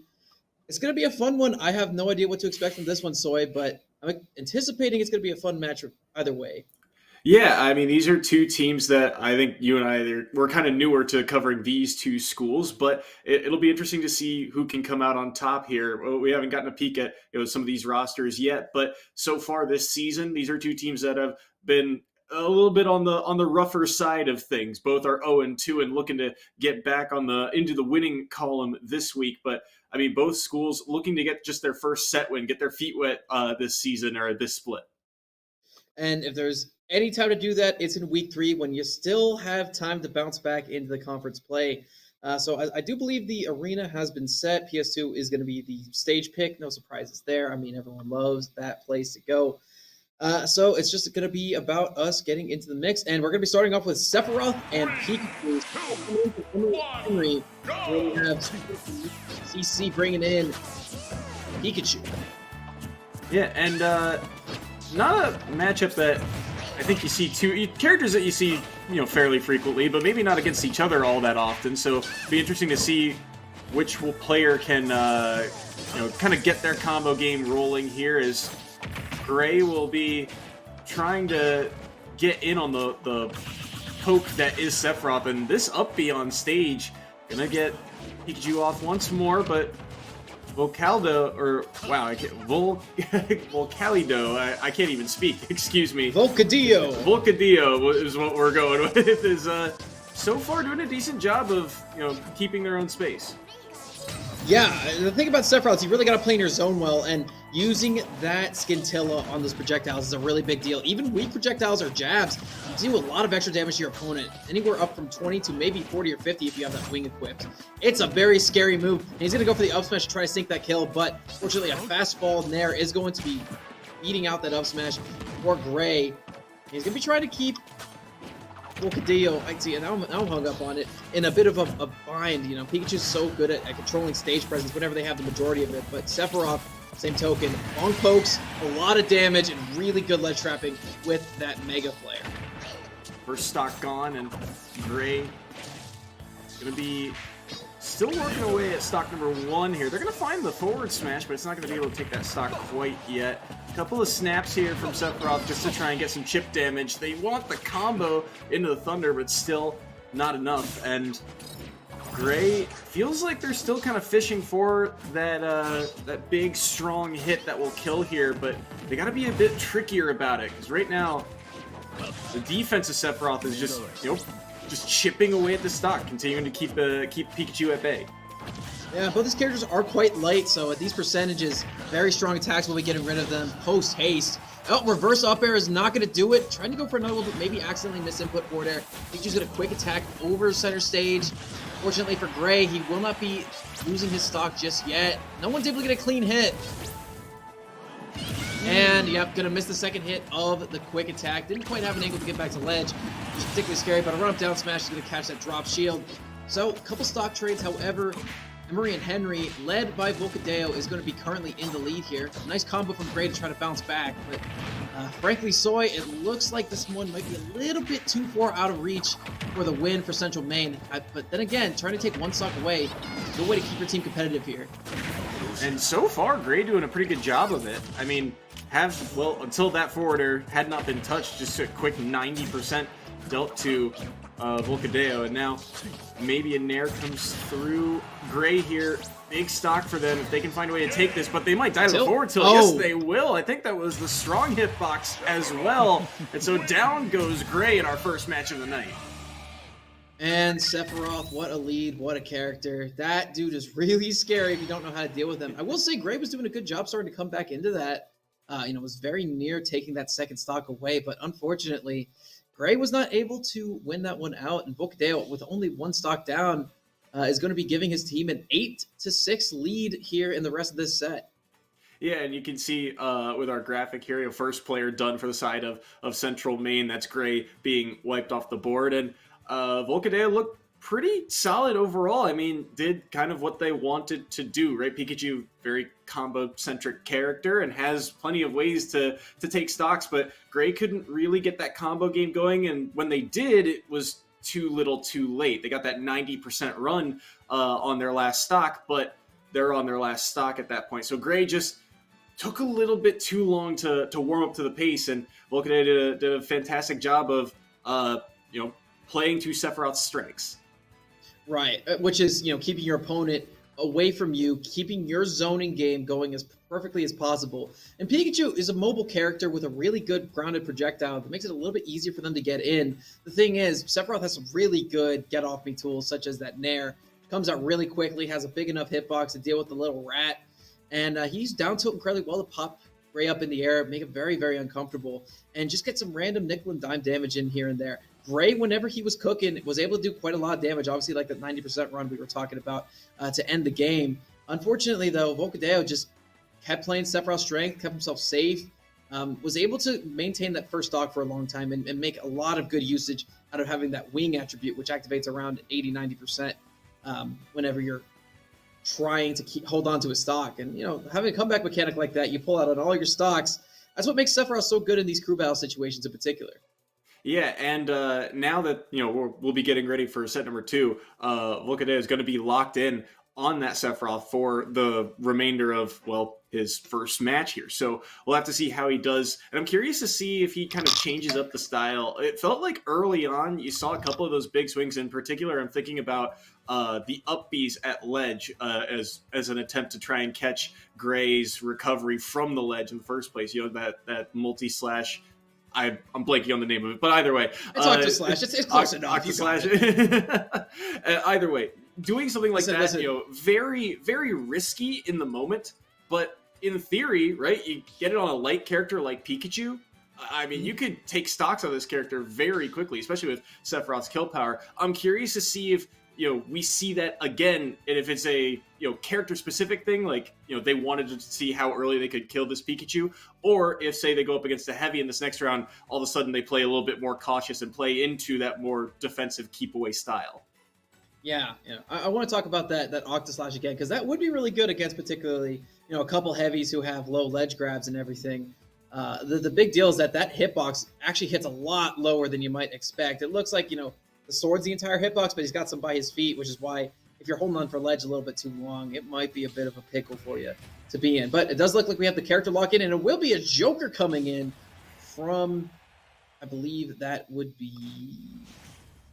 Actually, I don't know who the player's name is, but we'll see that in a moment. Anyway, it's going to be Central Maine trying to bounce their way back into this one. They are down by 2 stocks at the moment, but if there is one way to deal with the DLC Menace, it is to bring out the original DLC Menace in this Joker here. We're going to be on Kalos for Game 2. Gamer Boy Cutie squaring up against Volcadeo. Currently remaining 2 stocks. He was still just taunting through the gun. I don't think he cares too much because he's got that forward air damage back up. And anytime a Joker is on screen, my mind immediately goes to Rebel's Guard, and that the use of that move is going to be very key moving forward in this series, especially against Sephiroth, right? You get that sweet spot, that meter can get racked up very quickly if you use that move at the correct timing, because if you don't, the punish that Sephiroth can be massive. And you know what my mind goes to immediately, Soy? It goes to the big man himself. Arsene is in the building, folks. And on top of Joker's already impressive repertoire, the amount of juice that Arsene adds to all these hits is immaculate. These back airs, formerly only doing about 7% and killing maybe at about 120, are now killing about 40-50% earlier and doing 20% per hit with a ton of combo damage. However, a down smash is going to snap that shield in two. And there's the Mega Flare, the Giga Flare. Take that stock away. And that's the thing about Sephiroth. He plays like a boss character. If you slip up just once, he can capitalize.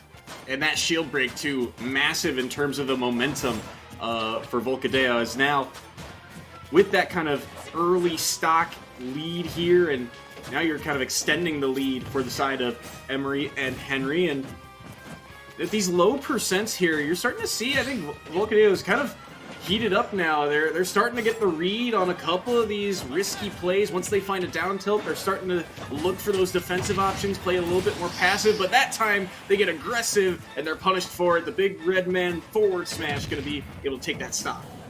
You know, stall and falls aren't always a very good thing to do. They are a great mix-up tool in some occasions, but that's only if it hits. If it misses, well, you're hitting an Arsene F smash. And actually, those Shadow Flare is going to be helping Central Main's Gamer Boy Cutie gonna be living a little bit. By the way, love the name. It's just a bit of a mouthful sometimes. Nair from ledge there by Gamer Boy Cutie, but they won't be able to get too much off the back of it.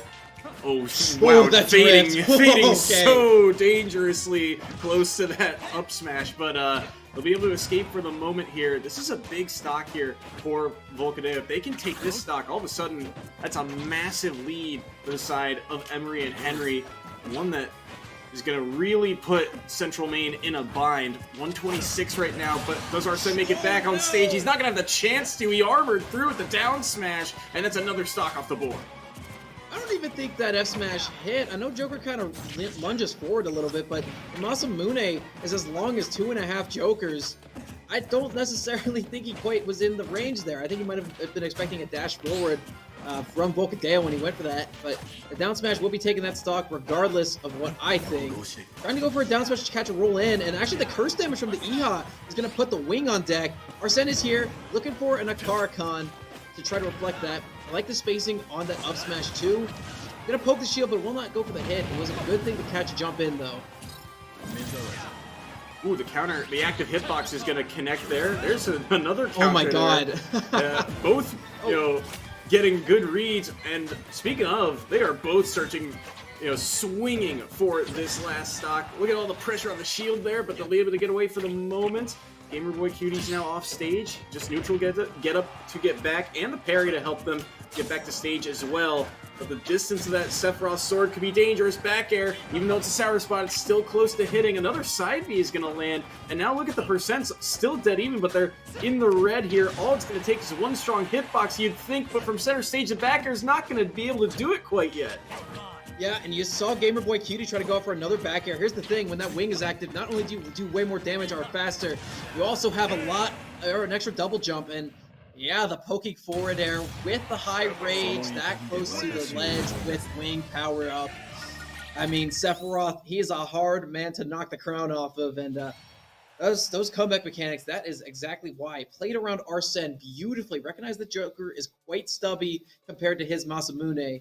You know, those F tilts, those forward airs, really, really good positioning for most part on Volcadeo. The only time I lost stock was on maybe a misinput, but also just trying to go for a bit of a mix-up, and Gamer Boy Cutie was able to read it. So, unfortunately, for Central Maine Community College, they're down to their last player, and they have 3 players to go through, only one of which is on their last stock. Yeah, Volcadeo's, I mean, doing doing what he does best right now, finding ways to get the job done. And it's honestly, in the back of my mind throughout that series, it's kind of an odd thought. You know, especially towards that last stock, it's a high pressure situation when you're both last stock and high percents. You just kind of get caught searching for something, and at the end there, Volcadeo able to clutch it out. But it felt like a lot of that set was both players kind of fishing for the big swing, and the moment they did, they got punished for it. Right. Well, I mean, again, both these characters, they are DLC menaces. They are incredibly good at just swinging and going for the hit sometimes, but the thing that Sephiroth has over Joker just slightly is that he's a little bit safer when he does it because the Masamune is just so freaking long. But that is going to bring us down to our final player from Central Maine. And they have an opportunity to try to make a big comeback, and sometimes we do see the anchor position, the last player in the match coming in, being the best on the team, just to bring a little bit of stability in case the first two don't go so hot. We might be able to see that from Central Maine, and we might be on the brink of an epic comeback here. But time will tell. It will be 3 stocks to 7, heavily in favor of Emory and Henry College. And the first key here is that very first stock off of Volcadeo. They've got to find a way to take this one. Really, I think to make the comeback realistic, you can't afford to drop a stock here for Central Maine Community College, right? This last member has to be able to hold on here, I think, because if they drop one now, all of a sudden 2 stocks to 6 looks just as rough as before. Just trying to keep it even, give yourself a chance. Smash Bros is one of those games where all you need is a stock to, in theory, mount the comeback, but you want to give yourself that leeway. You want to give yourself that kind of space to work with. So start with this first game, get this first stock off the board, and work from there. And if you're playing Pac-Man, play slow. You got projectiles against Sephiroth. He's got a big old sword. He wants you to be in a very particular range. Oh, he's charging. You got to throw it off. Yeah, there you go. He's got one more. Yeah, okay, there you go. Here's the thing, though. If there's a character who can make comebacks, it is Pac-Man. He's got really good kill potential with that bell active. He's got really good combo game, those forward air strings, a bunch of projectiles to help him aid that as well. Sephiroth is quite light, so he won't be in these combos for very long. However, he is a very big hitbox. As we're seeing now, he's getting quite punished by this. Already has his opponent at 60%. Never reflect that mango, but it will not kill just yet. I like what we're seeing from Pop Panda already. I mean, how frequently do you see the low percent apple combos? I almost always see that apple used as a kind of late kill option as a projectile, but they're going to find the huge bait there. I mean, spacing around that counter was beautiful, and the punish of the forward smash even better. That was incredible. Here's the thing about Sephiroth counter. It is unique in the fact that if you do not make contact with it, the hitbox is still going to come out. Pop Panda recognizing this, jumped at him with the back air. Pretty strong back air. Back air's a strong move across the board for most of these characters. And made Volcadeo think, oh, I'm in end lag. I should probably try to go for a counter because that's my quickest option to get rid of this Pac-Man. Plus, it'll probably do a ton of damage because I have wing active.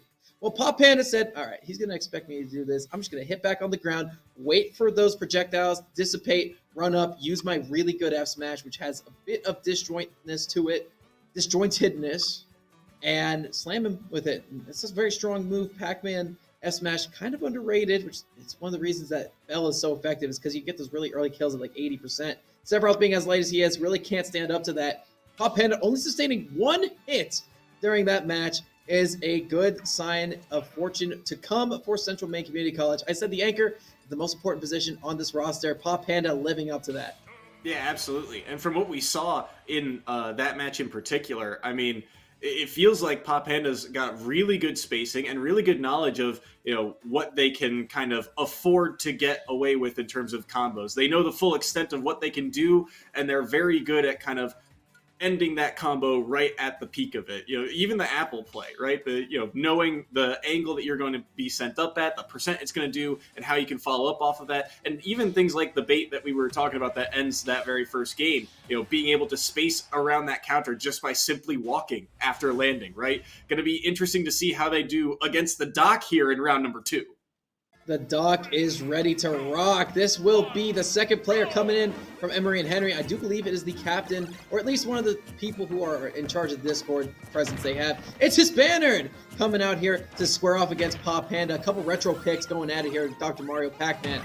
And right now, I think Hispanard is playing incredibly well, using that pill to great effect. You got to really zone out against Pac-Man if you have the ability to, because Pac-Man can really do some dangerous things with Dr. Mario off stage.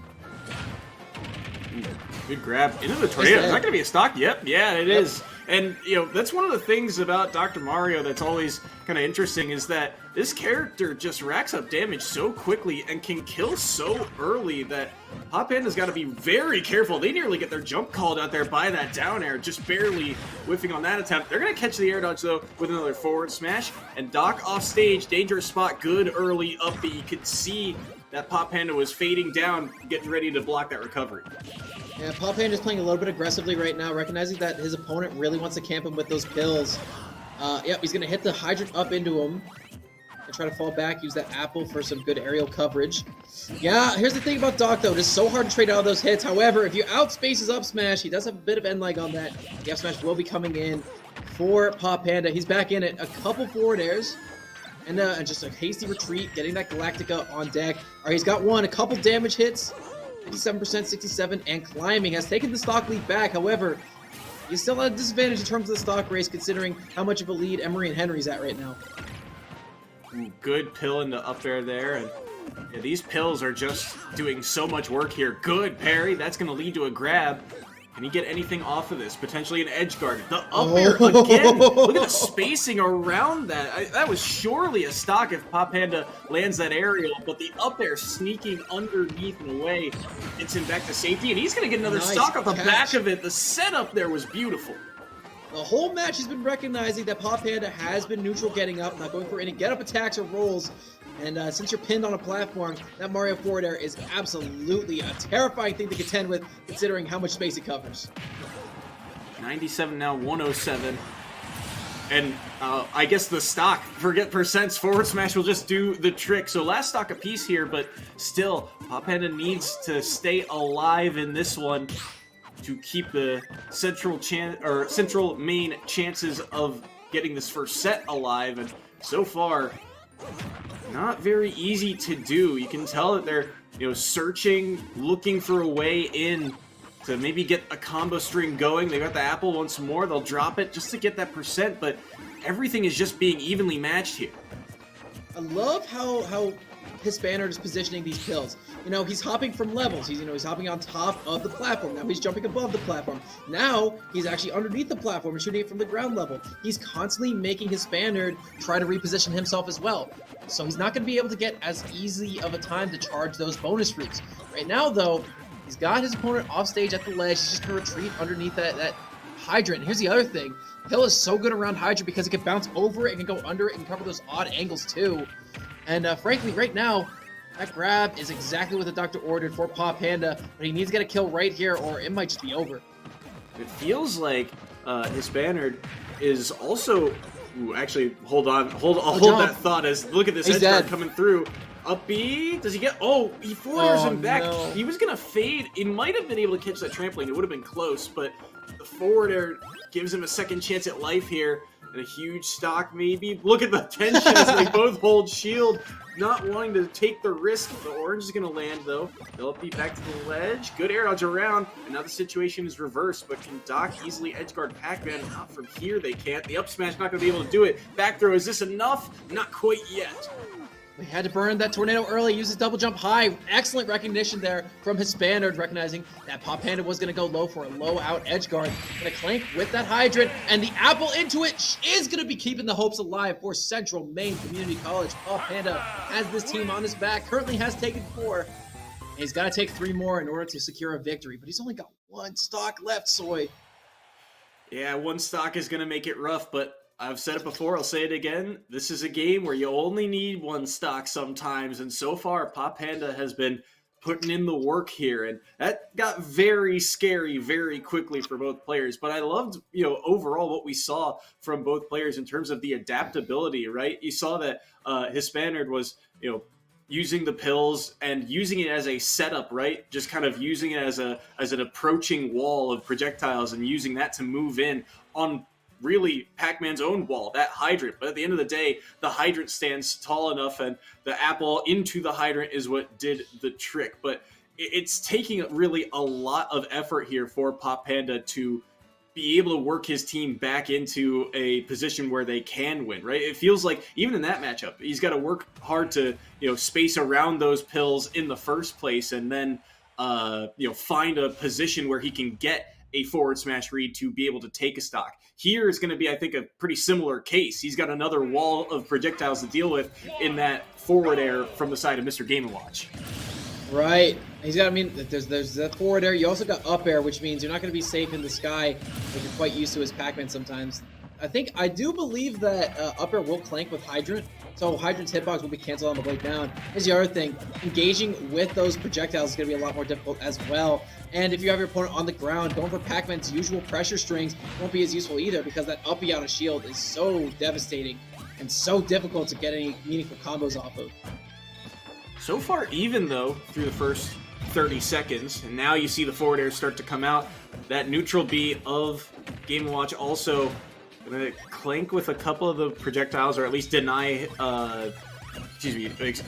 Pop Panda a chance at, kind of following up. He'll be able to shield that first jab, though. Oh. But that wow, I thought there was going to be a much heavier punish there, but I think Pop Panda just got away with one there.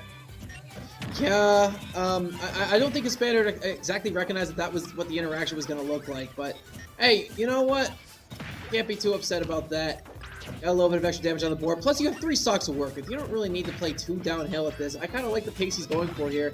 Yes, maybe he could be getting a little bit more damage here and there, and I think Pop Panda's doing a good job of spacing around his opponent, but frankly, Alex Swaggers has a bit of a chance to get more damage in out here on this first stock, so we need to take it. Gotta come up with something here.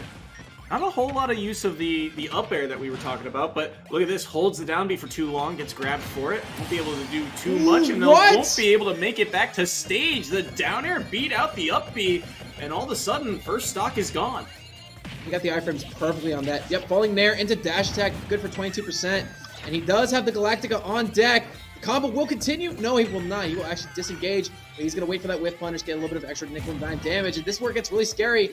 As Game & Watch, you are the 2nd or 3rd lightest character in the game. I believe you're actually tied for 3rd with Squirtle, if I'm not mistaken.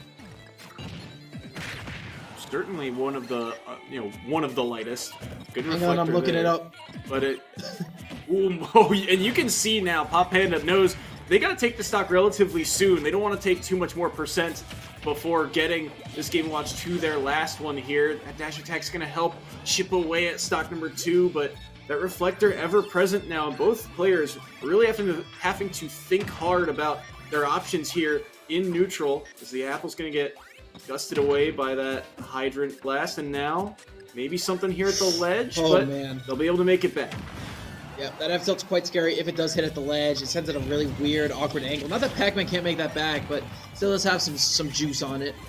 I do appreciate how patient Pop Panda's playing here, but oh no, the hydrant! He's gonna jump right into it. It got knocked up in the air because of the apple.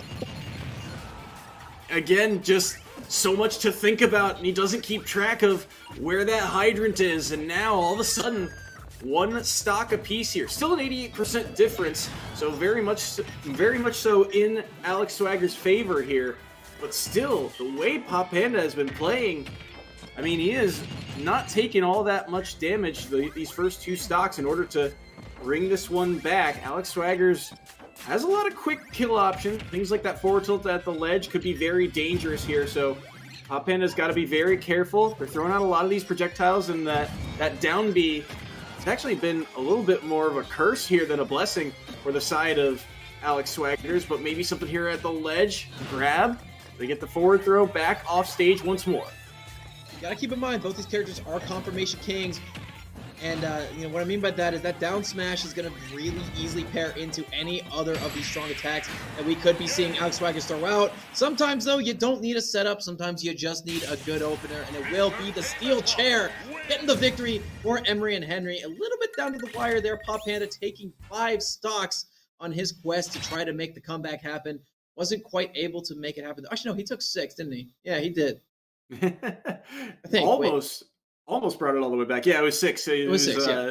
7 to 3 when he started that comeback, and just fell a little bit flat. But yeah, I mean, that's one of the problems when fighting a Game & Watch, right? There's so many quick tilt options that this character has. The defense of this character is really good, and Pac-Man, you can get strings on him, you can kill relatively early, but getting to that point can be very, very difficult. And it feels like Pop Panda just kind of ran out of time in that series.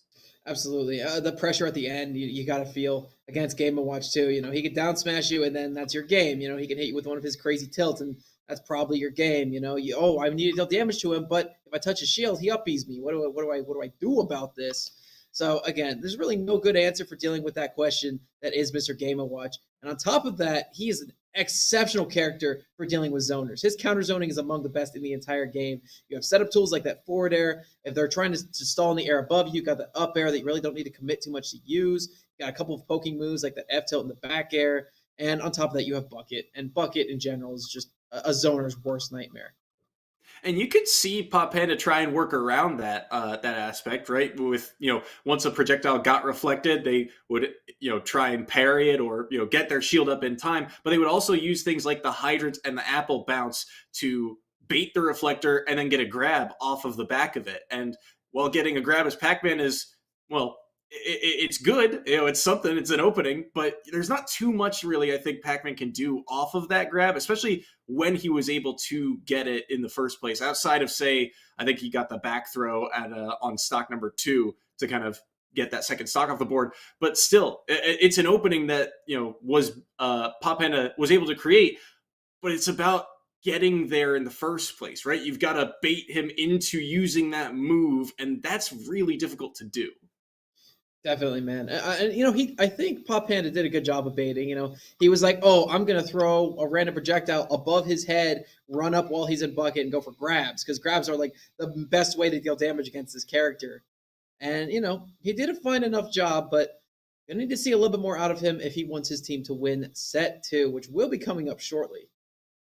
Yeah, it'll be interesting to see where these two teams kind of go from here. If there's going to be any lineup changes. Again, these, I believe, are kind of the starting 3 for each side, for each school. I don't think there's too many substitutes per side here. But as we get ready for set number 2, we are seeing a little bit of a character swap here. You see Alex Swaggers, that Game & Watch is rocking the Cloud this time around, and they are not messing around for the side of Central Main. Pop Panda going right back at it.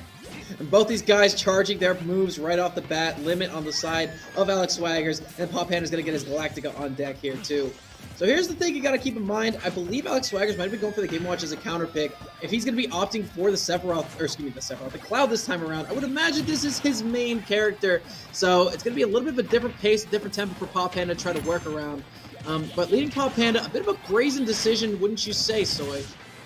Yeah, I mean, the way that he was playing, I don't mind the decision at all, though. It's, go with the player that's playing the hottest, and right now, that has been Pop Panda, but so we'll have to see what he's able to do here. Alex Swaggers on this Cloud, so far keeping things even, but you were talking about the, change of pace. Cloud's certainly a much faster character, and it feels like that pace is Well, so far, Pop Panda's been able to adjust to it. The fact that it's a little bit, faster motion, a lot more of these up Bs out of shield being thrown out by Alex Swaggers than we saw from that Game & Watch. But so far, Pop Panda in a world of hurt as he gets tracked down by the back air, and that's stock number 1 gone. Unlike Mr. Game & Watch, Cloud really likes to play downhill with his broken moves. Game & Watch kind of turtles a little bit, waits for you to touch him before he goes for his down smash, his up B, etc. Cloud, he's got a really long, disjointed back air that's particularly safe, it's really, really fast, it's spammable. He can hit your shield with it, no problem. He's essentially doing the opposite of what Game & Watch would. However, a perfect read on the jump coming in from Pop Panda. The shield drop coming from Alex Swaggers will be caught and will be taking the stock away. Even game here going into stock number 2. And remember, every stock here for Pop Panda feels even more massive the way that his teammates got shut down in that first opening set. So Alex Swagger's taking 1, a very good sign, but now we'll have to see who can get the advantage here in stock number 2. I just feel like these combos that we're seeing from Alex Swaggers are seemingly out of the blue on Pop Panda, and also just the damage output that we see from Cloud. Just every hit sounds so much more threatening, so much more damaging, and if they're able to keep up these conversions, you gotta feel like Swaggers has the momentum on his side. That's the thing about Cloud. Unless your name is Spargo, you really don't have an opportunity to go for a lot of long-winded combos. But, I will say Alex Swagger's doing an incredible job of just getting those hits in where he can, using his big disjointed hitboxes to his advantage. Using that forward air as an engaging tool and then a follow-up tool in that back air. He's doing a really good job of zoning out Pac-Man, who really, really wants to open you up and then get in while he wants to deal that damage. Unfortunately, though, for Alex Swaggers, that F smash will be falling out. I think, his F smash hit percentage from Pop Panda is a little bit too good. He uses it as an anti-air tool sometimes too, which is actually crazy. Just catching so many landings with it, right? You got to land on the stage at some point, and the spacing of Pop Panda to kind of position himself for those forward smashes really strong, and because of that, he's got the lead here on the second stock, and wow, the turnaround up B is just faster. Pop Panda can't get the punish there. He's surviving at 170, but is this kill? No, not quite yet. 180 now, and he'll recover low once more. No grab this time, just barely outspaced yet again. Pop Panda, though, will die to that back air. We're down to last stocks. Yeah, and that's not a very good thing for Central Maine. Pop Panda played far and away the best on that team, and having him at this low stock count for the remainder of the set, even if he wins here, it's a Pyrrhic victory. It really is. 92% here for Alex Swaggers to the 58 of Pop Panda. And what projectile will he opt for? Pop Panda's done really a good job of using that apple. It's kind of been a trademark for him in particular. Not really seen too many of those oranges or other of Pac-Man's projectiles being used all that frequently. I don't even think we've seen him charge to the key yet throughout all 3 of the sets that he's been in so far. That shield's getting awfully low here. He's going to get poked on that neutral B, but now there's the key. The second I talk about it, he must be listening, as he's going to be able to get a little bit of an opening, but not too much off the back of it here. Got to be very careful at these percents. Oh, wow, run up grab as Cloud is a really brazen move there, but it just worked out for Alex Swaggers. He's still living. 132% to his name. That means he's also got a little bit of extra rage. That backer at the ledge is going to be lethal at this percent, I think. Woo, baby! Yonder almost killed. He kissed that ceiling. It was so close, and now it really comes down to the last hit between these two. They need something strong. Down tilt on that hydrant. It's going to fade away, though. Shields the back air. And the air dodge there. Panicking, knowing that back air could come out very quickly and could mean the stock. He'll roll away from the grab as well. But the dash attack is too quick, and that will be Pop Panda going down to Alex Swaggers once more. Dash attack, max rage on Cloud with your opponent at 120%. That is a match made in heaven. Oh yeah, on PS2. By the way, one of the lowest ceilings in the game. Big moves there for Alex Swaggers, taking the head off of the crown. Taking the crown off the head from, let's just move on. 1 stock left for Alex Swaggers. An incredible job on that Cloud. Again, I think the Game & Watch might have been a decision to possibly try to catch a counter pick onto Pop Panda. And, you know, Pop Panda really wasn't having it. He was a little bit more favored in the matchup. Alex Swaggers, if he didn't have 3 stocks, might not have fared so well. But this time, as his main character, was able to go even all the way up until the very end and then just eke out Pop Panda. So, ball is in Central Main's court yet again. Another Final Fantasy VII rep, one of the 2 in this game, putting a lot of pressure on Central Main at the start of both of these sets.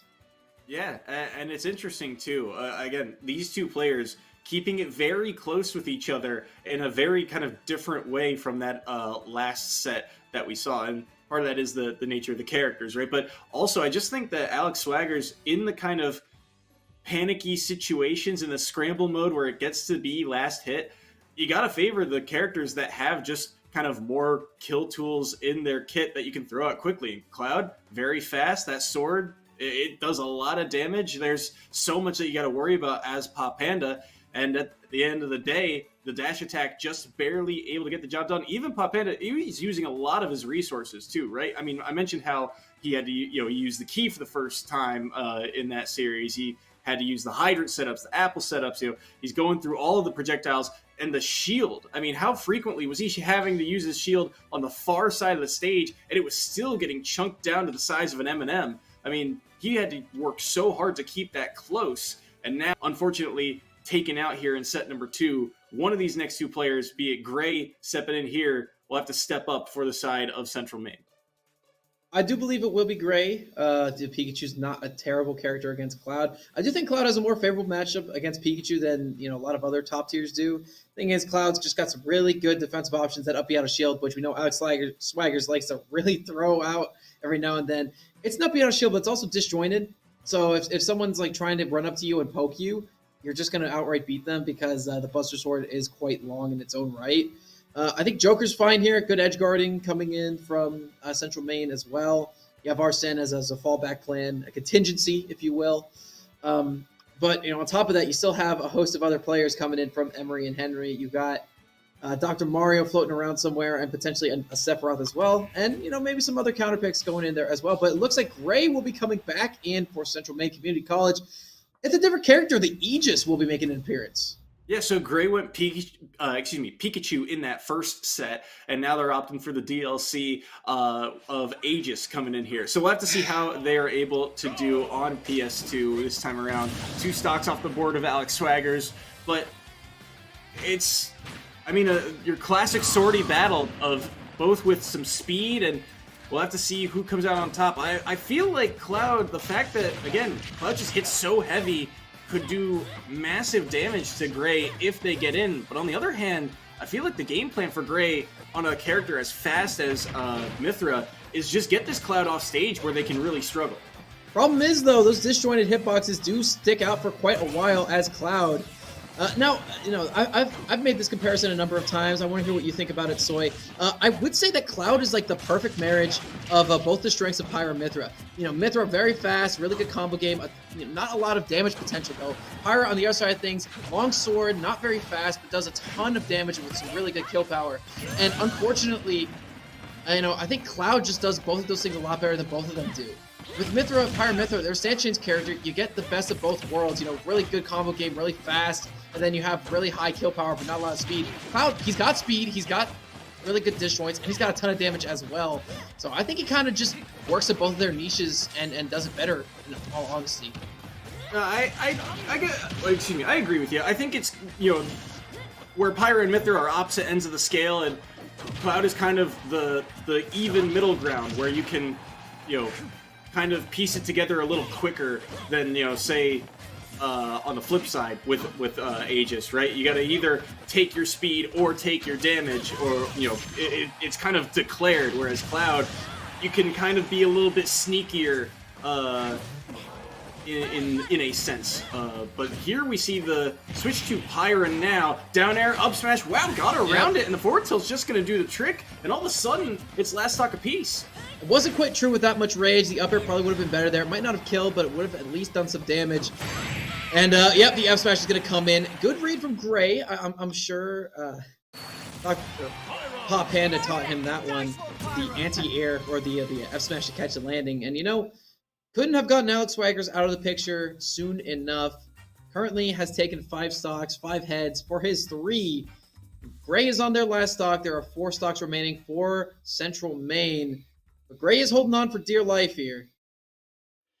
Yeah, absolutely. And we'll have to see who they will be going up against next. I feel like, last time we were in this position, we saw Hispanerd come in on that Dr. Mario. And I feel like that might be the play again, just because, again, you only need to take 1 stock, and Doc's got a lot of kill power. Pyra is certainly on the lighter side of the cast, especially that Mithra that's going to be used at kind of these earlier percents. If you want to get a bit risky with it, I feel like that might be the play, but maybe there's another comfort pick or something along those lines in the cards here for the side of Emery and Henry. But Gray, good job to take the first player off the board. Now let's see how much you can get off the back of it. So I'm actually going to disagree with you on your assessment, my friend. Don't take it personally. I don't think the Doc should be coming in here against Pyra. Yeah, I do think Hispanerd is able to get those early stocks particularly well. Hill's going to be really good for coverage, but Pyra, they are swords at the end of the day. Dr. Mario, he is very, very allergic to characters with disjoints. Now, I think Hispanerd might be coming in because he thinks, you know what, we're in a decent position here. We have a good lead here. I could take away this last hit, if a down throw at 60% at the ledge. So it is very possible, but I'm interested just to see who. Oh, Kazuya. All right. Oh boy! He baited us. He baited us once more. By the way, I do love Kazuya. If Kazuya came in, I would have been like, yeah, that's nice. Yeah, it's interesting though. I mean, so part of the reason I said Hispanerd might come in here is because of that kill power. Because I think of Doc as a what's a good way to put it? In crew battles, I feel like heavies have this kind of ability to just.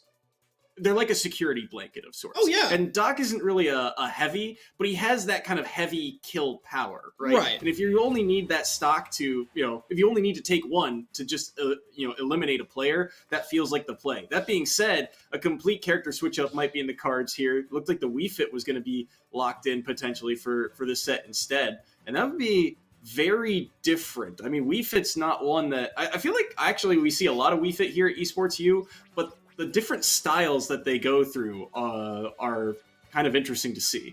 It pretty much boils down to, do you know your combo strings or do you not? If you do, you're probably going to be going for deep breathing, rush down, try to get a grab, and then go for Nair shenanigans. And then from there, you go for Nair into up smash. But if you don't know your combos, all right, hang out the ledge, side B. Whenever they're trying to approach you, go for that neutral B. It's pretty much just that, and it's a bit of a learning curve, particularly on Wi-Fi, to try to deal with the soccer ball that she can throw out with her side B. And you can hit it back at her, sure, but can you really? If you think about it, at the end of the day. Either way, we're gonna be getting into this one. Hitting back the soccer ball is easier said than done, right? Particularly one of those environment. theories. So we'll have to see how they play here. Hispanerd is stepping in. This was the Doc that we saw in round 1, and it's going to be the Wii Fit for round number 2 here. Needing to take 1 stock off of this Pyra to get Central Maine to their last player here. I'll be interested to see if there's a convenient answer here for Gray to things like the soccer ball. Deep breathing automatically used right off of the bat. And now the combo game of Mithra might be in the play here, but not too much, honestly. And now look at the damage, the chase down. Hispanerd, they're looking for the reads. I will say deep breathing is the best of every comeback mechanic in the game. You get a little bit of residual, or not residual healing, you get a little bit of healing off the board. You take less damage, you're faster, you deal more damage, you have more kill power. It is an insane tool to use for this character. It's one of the reasons why she's, pretty firmly in that upper echelon of the tier list. But no one really knows just how far she can go, because we haven't seen that opportunity. Now, yeah, you can't make that. Go for the up air just for a little bit of disrespect. It looks like, yeah, second up air from the ledge will be Shanghaiing Central Maine in a position where they have 3 stocks to 6. Where have we seen this one before? A little bit of deja vu, but we'll get ready for that set momentarily. But it does mean that Hispanerd is going to be locked in on the Wii Fit this time around. So we'll have to see how they do in this potentially final set coming in. Gosh, I'm blanking already on who the last player for it was Central Gamer Maine Boy is. Cutie. Right, it was the Joker player. Yeah. Right. So, assuming that's who they lock in here, Joker versus Wii Fit is a very oddball one to my knowledge, just Anything because that the has Wii Fit damage in output it, is man. insane. Yeah. I will say that, for a character like Wii Fit, being off stage is kind of where you want to be. You want to be either planking or shooting in your side Bs from off stage to try to trip up your opponent. And I will say, if Gamer Boy Cutie gets a good read with Joker, with a down air potentially, maybe even a back air, yeah, things could be a little bit bleak for Hispaniard. But I also got to shout out Hispaniard for consistency in the characters that they like to play as, because, these are both medical professionals. Wii Fit trainer, personal trainer, for those of you who aren't quite aware of that, she's there for your personal wellness. And on top of that, you got Dr. Barra, who's a literal physician. So Hispaniard, he is here to promote general wellness for the human populace, and I quite like that. Also, I don't know if that's entirely true. I'm just spitballing here, but it seems like he likes to stay on theme at the very least. He's certainly promoting the general wellness of his team, the way he's taking these stocks off the board. So he's certainly keeping up the morale there for the side of Emery and Henry. And we'll have to see how he does in this final set. Gamer Boy Cutie is going to be locked in as that third member for the side of Central Maine Community College. So the question is, do you switch off that Joker? I feel like the Joker's got to be the tried and true play here. Yeah. Joker's a good character, man. Like, honestly, he has like one bad matchup, and it's Pikachu, frankly, and he doesn't even do too badly in that one. Steve, Steve's a menace if you see one. Or Lucina, okay, you know what, Lucina, I like Lucina too. You get a bit of a disjoint on your sword. That's helpful, particularly in this matchup where you're trying to hit back that soccer ball. Good edge guarding. Lucina kind of struggles to kill on occasion, but frankly, decent approach tools as well. I could definitely see this counter pick working out for Gamer Boy Cutie, and he's just trying to do something. So far, playing a little patient. Maybe wasn't sure if they were going for the neutral start or not. Either way, we're fully into it now here on Battlefield. And last chance here for Central Maine. They got to come out with a W here to try and extend this series. Hispaniard trying to end things. If they're able to do so, they'll walk away with 2-0 victory. Interestingly enough, Emery and Henry, that first set win against Central Maine was their first win of the year in terms of taking a set. They'd been locked out the first 2 weeks, and Hispaniard looking to get to it here, looking to try and make the shutout happen. They get another stock out of that forward smash, a strong one at that, and Gamer Boy Cutie could be in a world of trouble here as now, look at this, the chase down happening, and they get deep breathing online as well. I love falling upper hitbox of forward air into F tilt that we've been seeing Hispaniard do a couple games in a row. It's not a combo I see every day, and I'm actually just really happy that's a good low percent starter, but unfortunately, a little bit of an early uppie will be sending Central Maine to their last stock here. Gamer Boy Cutie cascading down to the bottom blast zone here, and Hispaniard with a little bit of extra damage with that deep breathing. It has dissipated, only getting about 15% on this stock, but both hits, the header hit as well as the soccer ball hit, doing about 25% onto Gamer Boy Cutie. Very odd trade there, but one that Hispaniard will absolutely take, because they're going to be on the ledge now. 122, and you got to feel like maybe this stock is working on borrowed time, but then again, Wii Fit trainer with rage. Maybe and deep breathing. In a world of hurt here. And deep breathing now, like you said, they get the back throw here, 82%. They don't catch the jump. They go for the down air. Up B should be able to get them back to stage, but the down angled side B, if they had done the just forward angle, I think that was the stock. Oh, no. They get the tech read, maybe? No, not quite, just barely off target. Hispaniard's playing safe. Oh, read that air dodge super well, but the F-tilt will come out, that rage kill. And you have the attempt at a dash dance, I think, from Gamer Boy Cutie will be coming in as well. Forward throw, gonna get them off stage. Gonna try to go for a header spike, will not get it though. Just remain recognizing that they need to go high to recover here. Forward tilt, knocking them off stage. Neutral B is not going to be able to do the trick quite yet. Hispaniard threatening.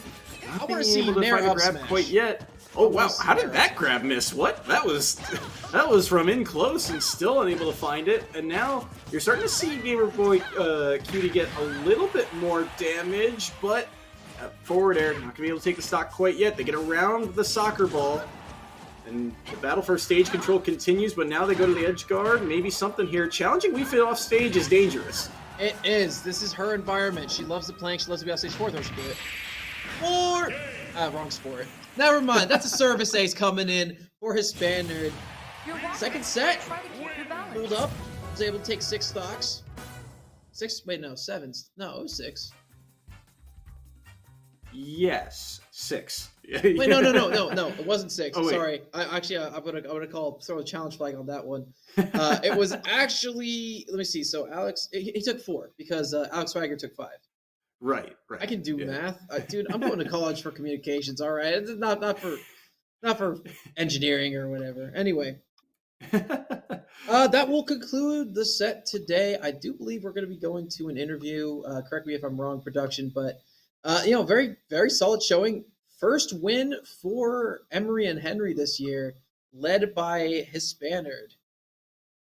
Yeah, solid stuff overall. I mean, they were able to clutch out both sets. It got scary in that first one, but the players stepped up when they needed to. Really, everyone on this team, Hispaniard in particular, with the way they were able to close things out, but also Alex Swaggers, the way that they were playing on both the Game & Watch and the Cloud, 2 very different styles, and they were still able to come out with W's today. It feels like this is a good kind of momentum builder, a stepping stone for the side of Emery and Henry.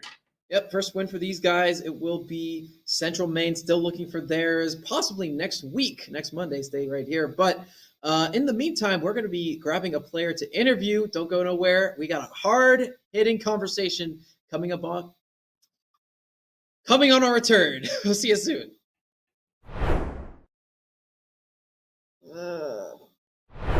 Just to see it now in literally within the last 5 years probably really come to fruition and start just blossomed out of nowhere, and now becoming a space and seeing everyone, schools, players, productions, companies all elevate together has been really, really nice to see. But if I was the most excited for one thing, it would probably be the city where we're going to land for CECC 23. I'm really excited to know where we're going to be. There's a lot of great cities. I mean, I personally would love for it to come to New York, despite whether we got a positive bid or not. I want it to come to New York, but I just think the atmosphere in New York when you throw an event here is just super magical, especially in the summertime. But either way, I'm really excited to see where it lands. Tons of great cities, tons of great opportunities, and who knows? And I think that's going to be the most exciting process for me. Absolutely. I won't speak to anything. I think I'm filling Paulie's job in this one because Paulie's more a panelist than this one. So, normally Paulie's the host, and I don't know. I think me personally, I'll just say something real quick. I'm just excited to keep telling your stories. If you're a student, if you're a program, let me know. Let us, reach out to us. We just ultimately, at the end of the day, we want to tell your story. And I think that's what has me most excited, because now I think we're getting to a point where people know us.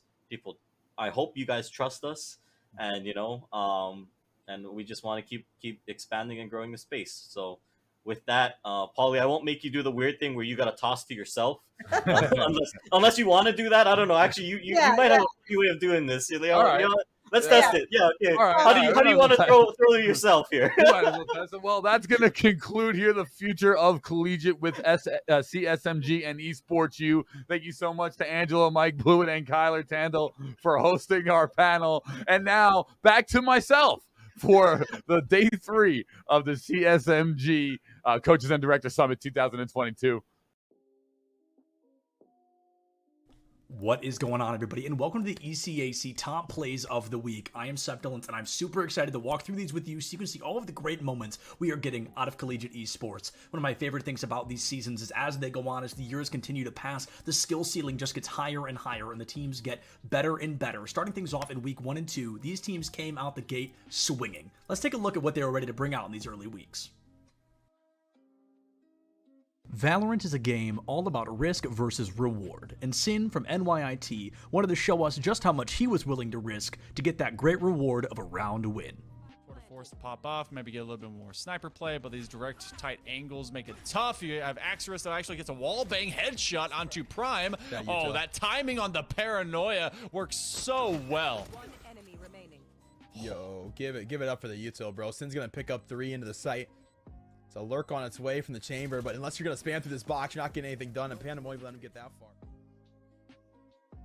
Super Smash Bros. Ultimate is a game that can be decided in milliseconds, and Waka, one of the best players from SUNY Canton A Squad, wanted to show us just what they can do with only a second and a single stock on the board. Cena, Sledge option going to be charging forward smash, going a little early. They're not quite getting what you want. Drop shield after first hit of pin, getting hit by the kick.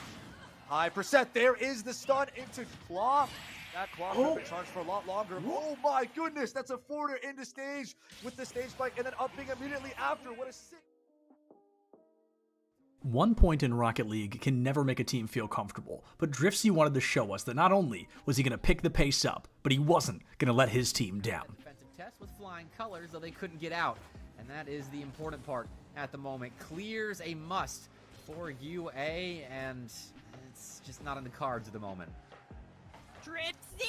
Dripsy connects off the backboard!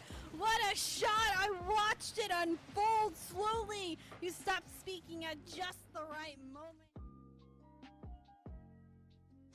Valorant is often called a team-based shooter, but sometimes it can't just be about the team. Sometimes you gotta have those hero plays. Spec wanted to spray and pray and was actually able to save the day for SVSU, tying up the series 7-7. Hard B push here. 2 Omen smokes coming out. 1. Oh, Spec just finds 3. What? Spraying through the smoke. Oh, what, Spec? That's not legal, man. That's not legal. This is match day 2 of the ECAC League. You can't be doing that right now. Spec just goes with the call.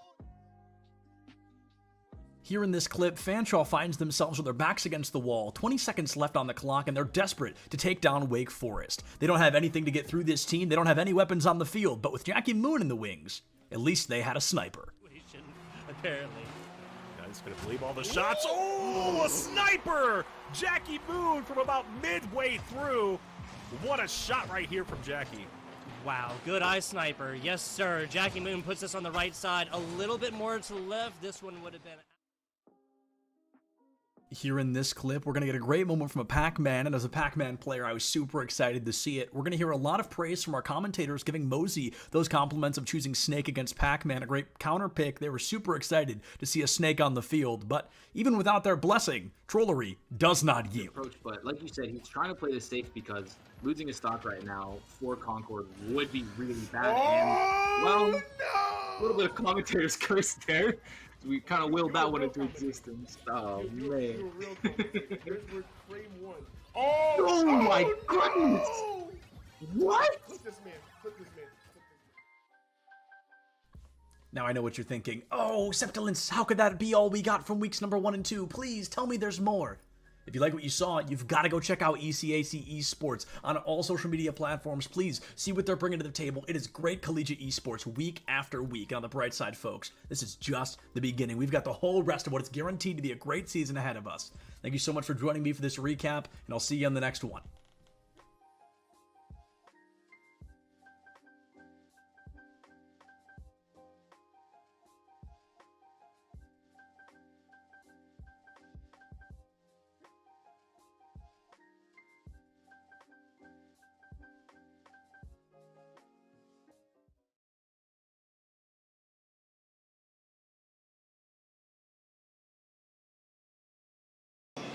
Hello, everybody, and welcome back to the Collegiate Esport Commissioners Cup. I am Septilence, and I get a really neat opportunity here. We get to interview Burns from E United. Burns, how you doing? I'm doing well. How about yourself? I'm doing great. We're on day 2 of the event. It's been a fantastic one. I ran into you yesterday, but we were running around like chickens with our heads off, and it has been, I mean, how has your time been here? What has this event kind of been like? Yeah, it's great. I just love being in a passion pit, seeing all the college kids go at it. Reminds me of like an old school MLG event almost, but being like in the epicenter of the passion pit, seeing Rocket League, Valorant, Overwatch, and Smash, just it's amazing to see all of these schools compete against each other and get a shot to play on this main stage. Yeah, no doubt about it. And tell us a little bit about kind of what is E United, right? Because we know that you're here, we know you're here to represent them, but for the people that don't know, what is E United?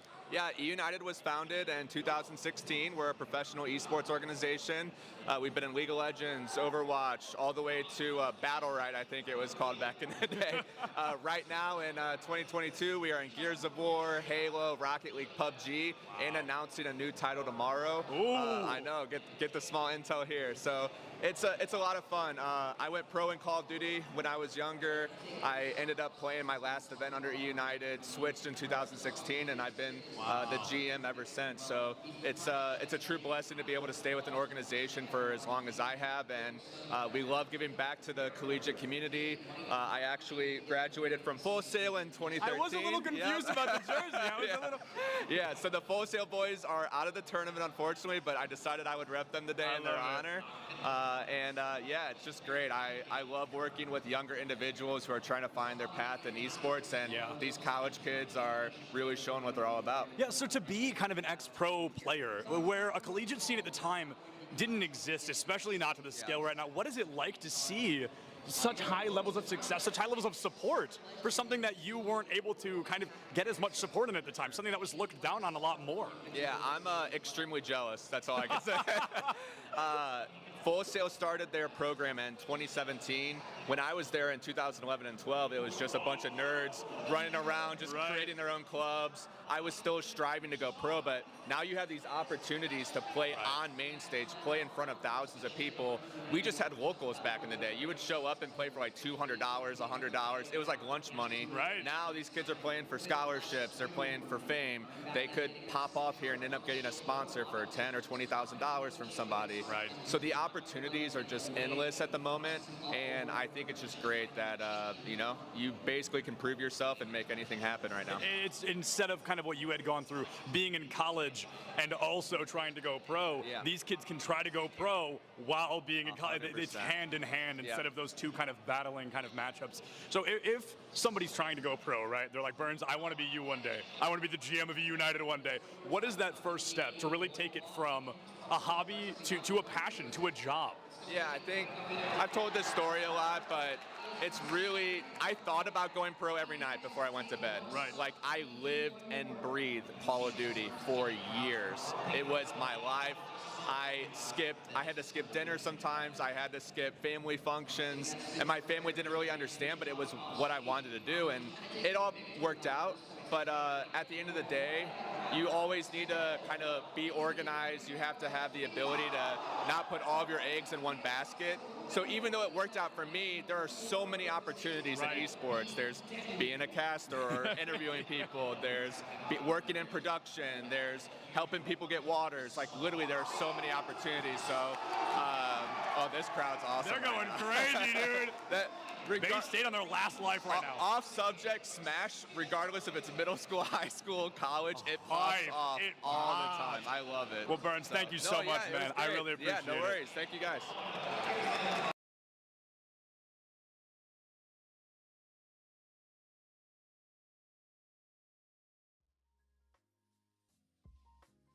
Hello, everybody, and welcome back to ECAC Plays of the Week. And it's not just any week this time, it is the playoffs. We've got 8 incredible clips, and I'm super excited to jump into them. My name's Septilence. I hope you're ready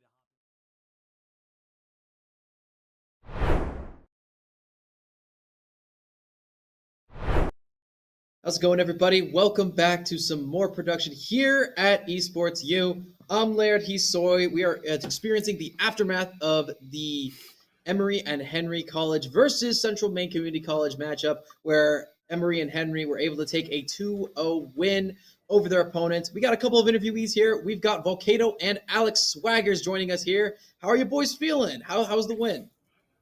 We're feeling good, man. Feels good. Feels good. Okay, awesome. First question for you, gentlemen. You know, this is your first win on the season. You think this is a turning point for you guys going forward?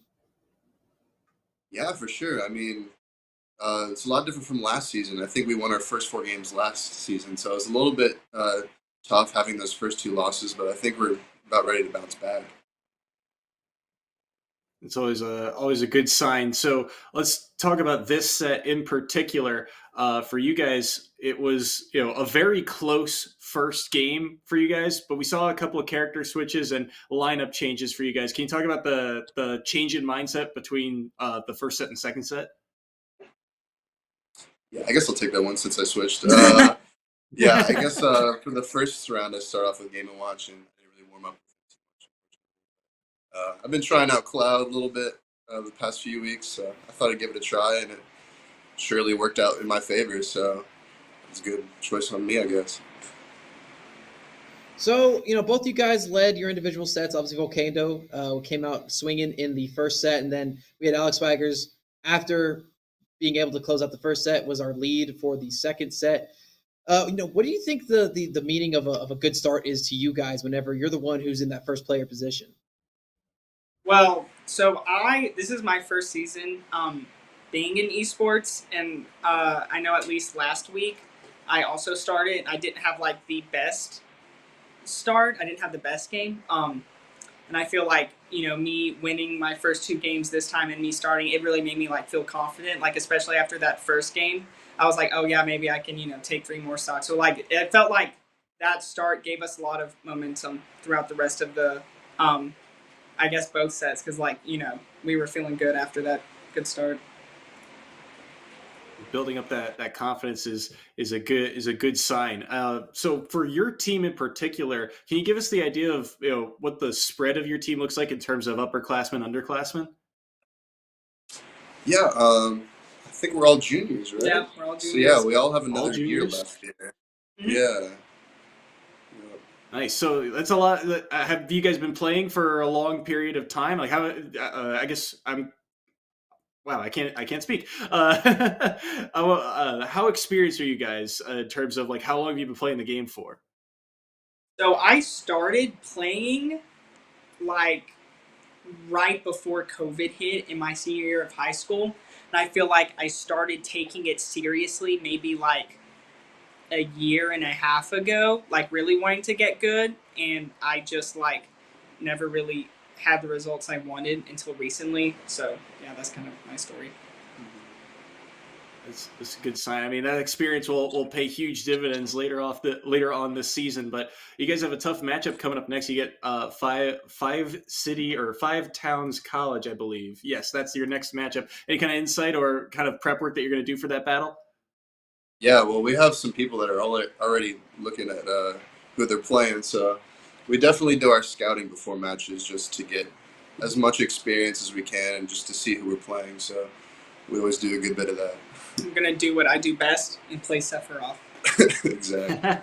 That's what you like to hear, man. Well, you guys, thank you so much for your time. Do you guys have anyone you want to shout out for your victory today, or anyone you want to pay lip service to? I mean, the person we got to shout out the most is our coach. I mean, he just pulls out the win out of all of us every time. So big shout out to Colt. Love him. Yeah. Love Colt. He's helped me so much. All right, man. Well, thank you both for your time tonight. Congratulations on a very impressive victory. I hope you guys can continue it for the rest of the season. I hope to have you on here sometime soon, yeah? Yeah, sounds good. Yeah, thank you for having us. All right, guys. Hey, have a good night. Congratulations. And with that, guys, that is going to be concluding our interview tonight, as well as our production of live Esports U production. We're going to be going into the general 24-hour stream situation after this. However, tomorrow you guys should be tuning in at 6 o'clock Eastern Standard Time for the Paideia Cup Women's Valorant Matchmaking Season. Got some really hard-hitting matches coming for you guys then. It's going to be about a 2-hour block of that. And then we have the ECAC Valorant 4th week of competition, which will be fun as well. Got a couple of very, very enjoyable talents who will be taking the mic for us in our stead tomorrow. So you guys want some more esports action? Why don't you stick around for today? Got a lot more VODs from last season coming up soon. But Soy, for yourself, do you have anything you want to say to the people? I mean, I love doing this week in and week out. Thanks for having us on the mic, and thanks again to production for putting on this fantastic show, and having those graphics is always beautiful stuff. And I love this collegiate esports scene, and I love the growth of it. I mean, these are 2 new schools for us, I believe, right? And just to meet more and more people, it's fantastic to see. It's amazing to see people sharing a general hobby that has become a passion, that has become a form of competition, come out and show their stuff for your entertainment. So that is it for us here tonight. Again, shout out to a production guy, Colt Toon, who has been so wonderful in helping us get prepped for all this stuff. But until next week, we're not going to be having any more Smash until next Monday. But stay tuned. We got Esports U stuff happening all week, as well as some 24-hour highlights for your pleasure. I'm Laird. He's Soy. Have a wonderful night. See you guys around.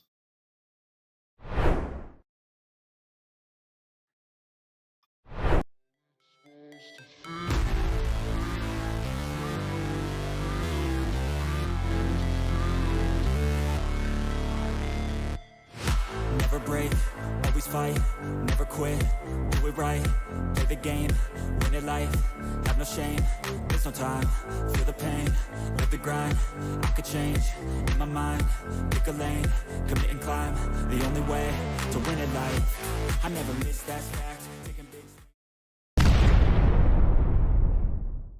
We're at the Collegiate Esports Commissioners Cup. Let's make some noise. Oh, and it's gonna jumped into it.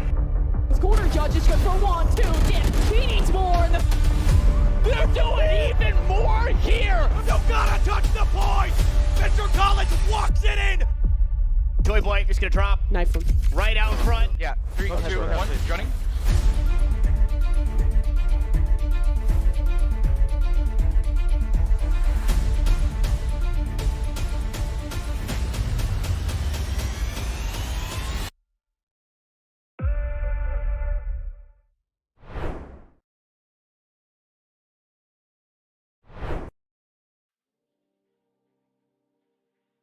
What is going on, everybody, and welcome back to the ECAC highlights week number 8. It has been 8 weeks already, and hey, if you've been watching these on a bit of a binge, you like the new background, brand new first video it's going to be in, super excited to jump into this with you guys. Of course, I'm Septilence, here to walk you through the highlights of week number 8 at the ECAC. We are kicking off strong with clip number 8 here, as it's going to be Tony Pajamas on the NES, Fisher College and NYIT, two of the greatest Smash programs in the country, going head-to-head, just completely dominant on both sides. But Tony Pajamas got sick of waiting and wanted to give Fisher that leg up once again. Dying to limit options. They'll push this Piranha Plant away. Can they get back yet again? And up air yet again into the yo-yo, and they'll be caught by the forward air. Tony will take him down. For clip number 7, we'll be joining CSI and Iona going head-to-head in game number 3. A full-blown best-of-7, both teams a 1 win already under their belts, and somebody needed to walk away with that second win. It's a 3-3 tie-up, less than a minute on the clock, and CSI in these final moments comes back to life to sneak out a game 3 win. Staten Island, and it gets them tied up. The calculated moves here from both offenses, phenomenal. And that one, I mean, it's not exactly calculated. I mean, yeah, it's calculated, but it's not the prettiest to place the back wall touch there, Flater, but it works. And just like that, CSI's in the lead. For clip number 6, we're jumping into the beautiful game known as Valorant. Stockton versus SUNY. Poly and Stockton constantly trying to keep that small lead they've held out. Their Jet in particular starts with a very rough round and actually turns it into quite the miracle run to secure them another round win on the side of Stockton. And looking for the sales. And I think at the moment they've missed the holiday deal. Somnus will find another one. Coupons expired. Pocket taken out yet again. That's the cart full of groceries taken down. And the 4K, a no-scope to clean it up. Now, anyone who knows me knows that can be a little bit biased towards Overwatch and how exciting the game can be, but my good friend Big J over at Bethel really brings out a power play for clip number 5 here at the ECAC. And if you overextend with that Primal, it can cost your team a lot. Bethel is going to have 2 ultimates. Big J going to pop it early, it seems, and he's definitely going to try. It is huge as he puts down the Lucio and the Sojourn to boot. Kiriko not far behind, and Boise removed from this mortal coil. Do y'all remember clip number 7 of this week? CSI versus Iona. Both teams 1 win already underneath their belts. Well, did anybody wonder how they got there? We're going to jump back into game number 1 and watch as CSI clutches out an incredible victory to start this series off. 2-2, a great demonstration of what both sides are capable of offensively. Is anyone back right now? I don't think so. That's game 1. CSI, take it. All right, Bepik, okay, just 1 beat, more than enough for Mux to put that goal in. And Driftsy already ready to make sure it goes in. CSI off the game 1 comeback. I hope you folks are ready for clip number 3, our bronze medal, because it is a heartbreaker. Things looking great for Concord. They have the numbers, they get onto the point, but they forgot to look at the Roadhog, and Zerial teaches them the hard way just how scary that Roadhog can be. Has all the ults in the world. And they do a nice job for Mr. Business, though, to take out Cozy while they were using their... Oh my goodness! Zerial, you're just getting a double kill with a whole hog, pushing people off. Now, way back in clip number 8, I talked about how good Tony Pajamas from Fisher can truly be when he unlocks his full potential. But folks, you don't have to take my word for it anymore. Check out what this kid does in our silver medal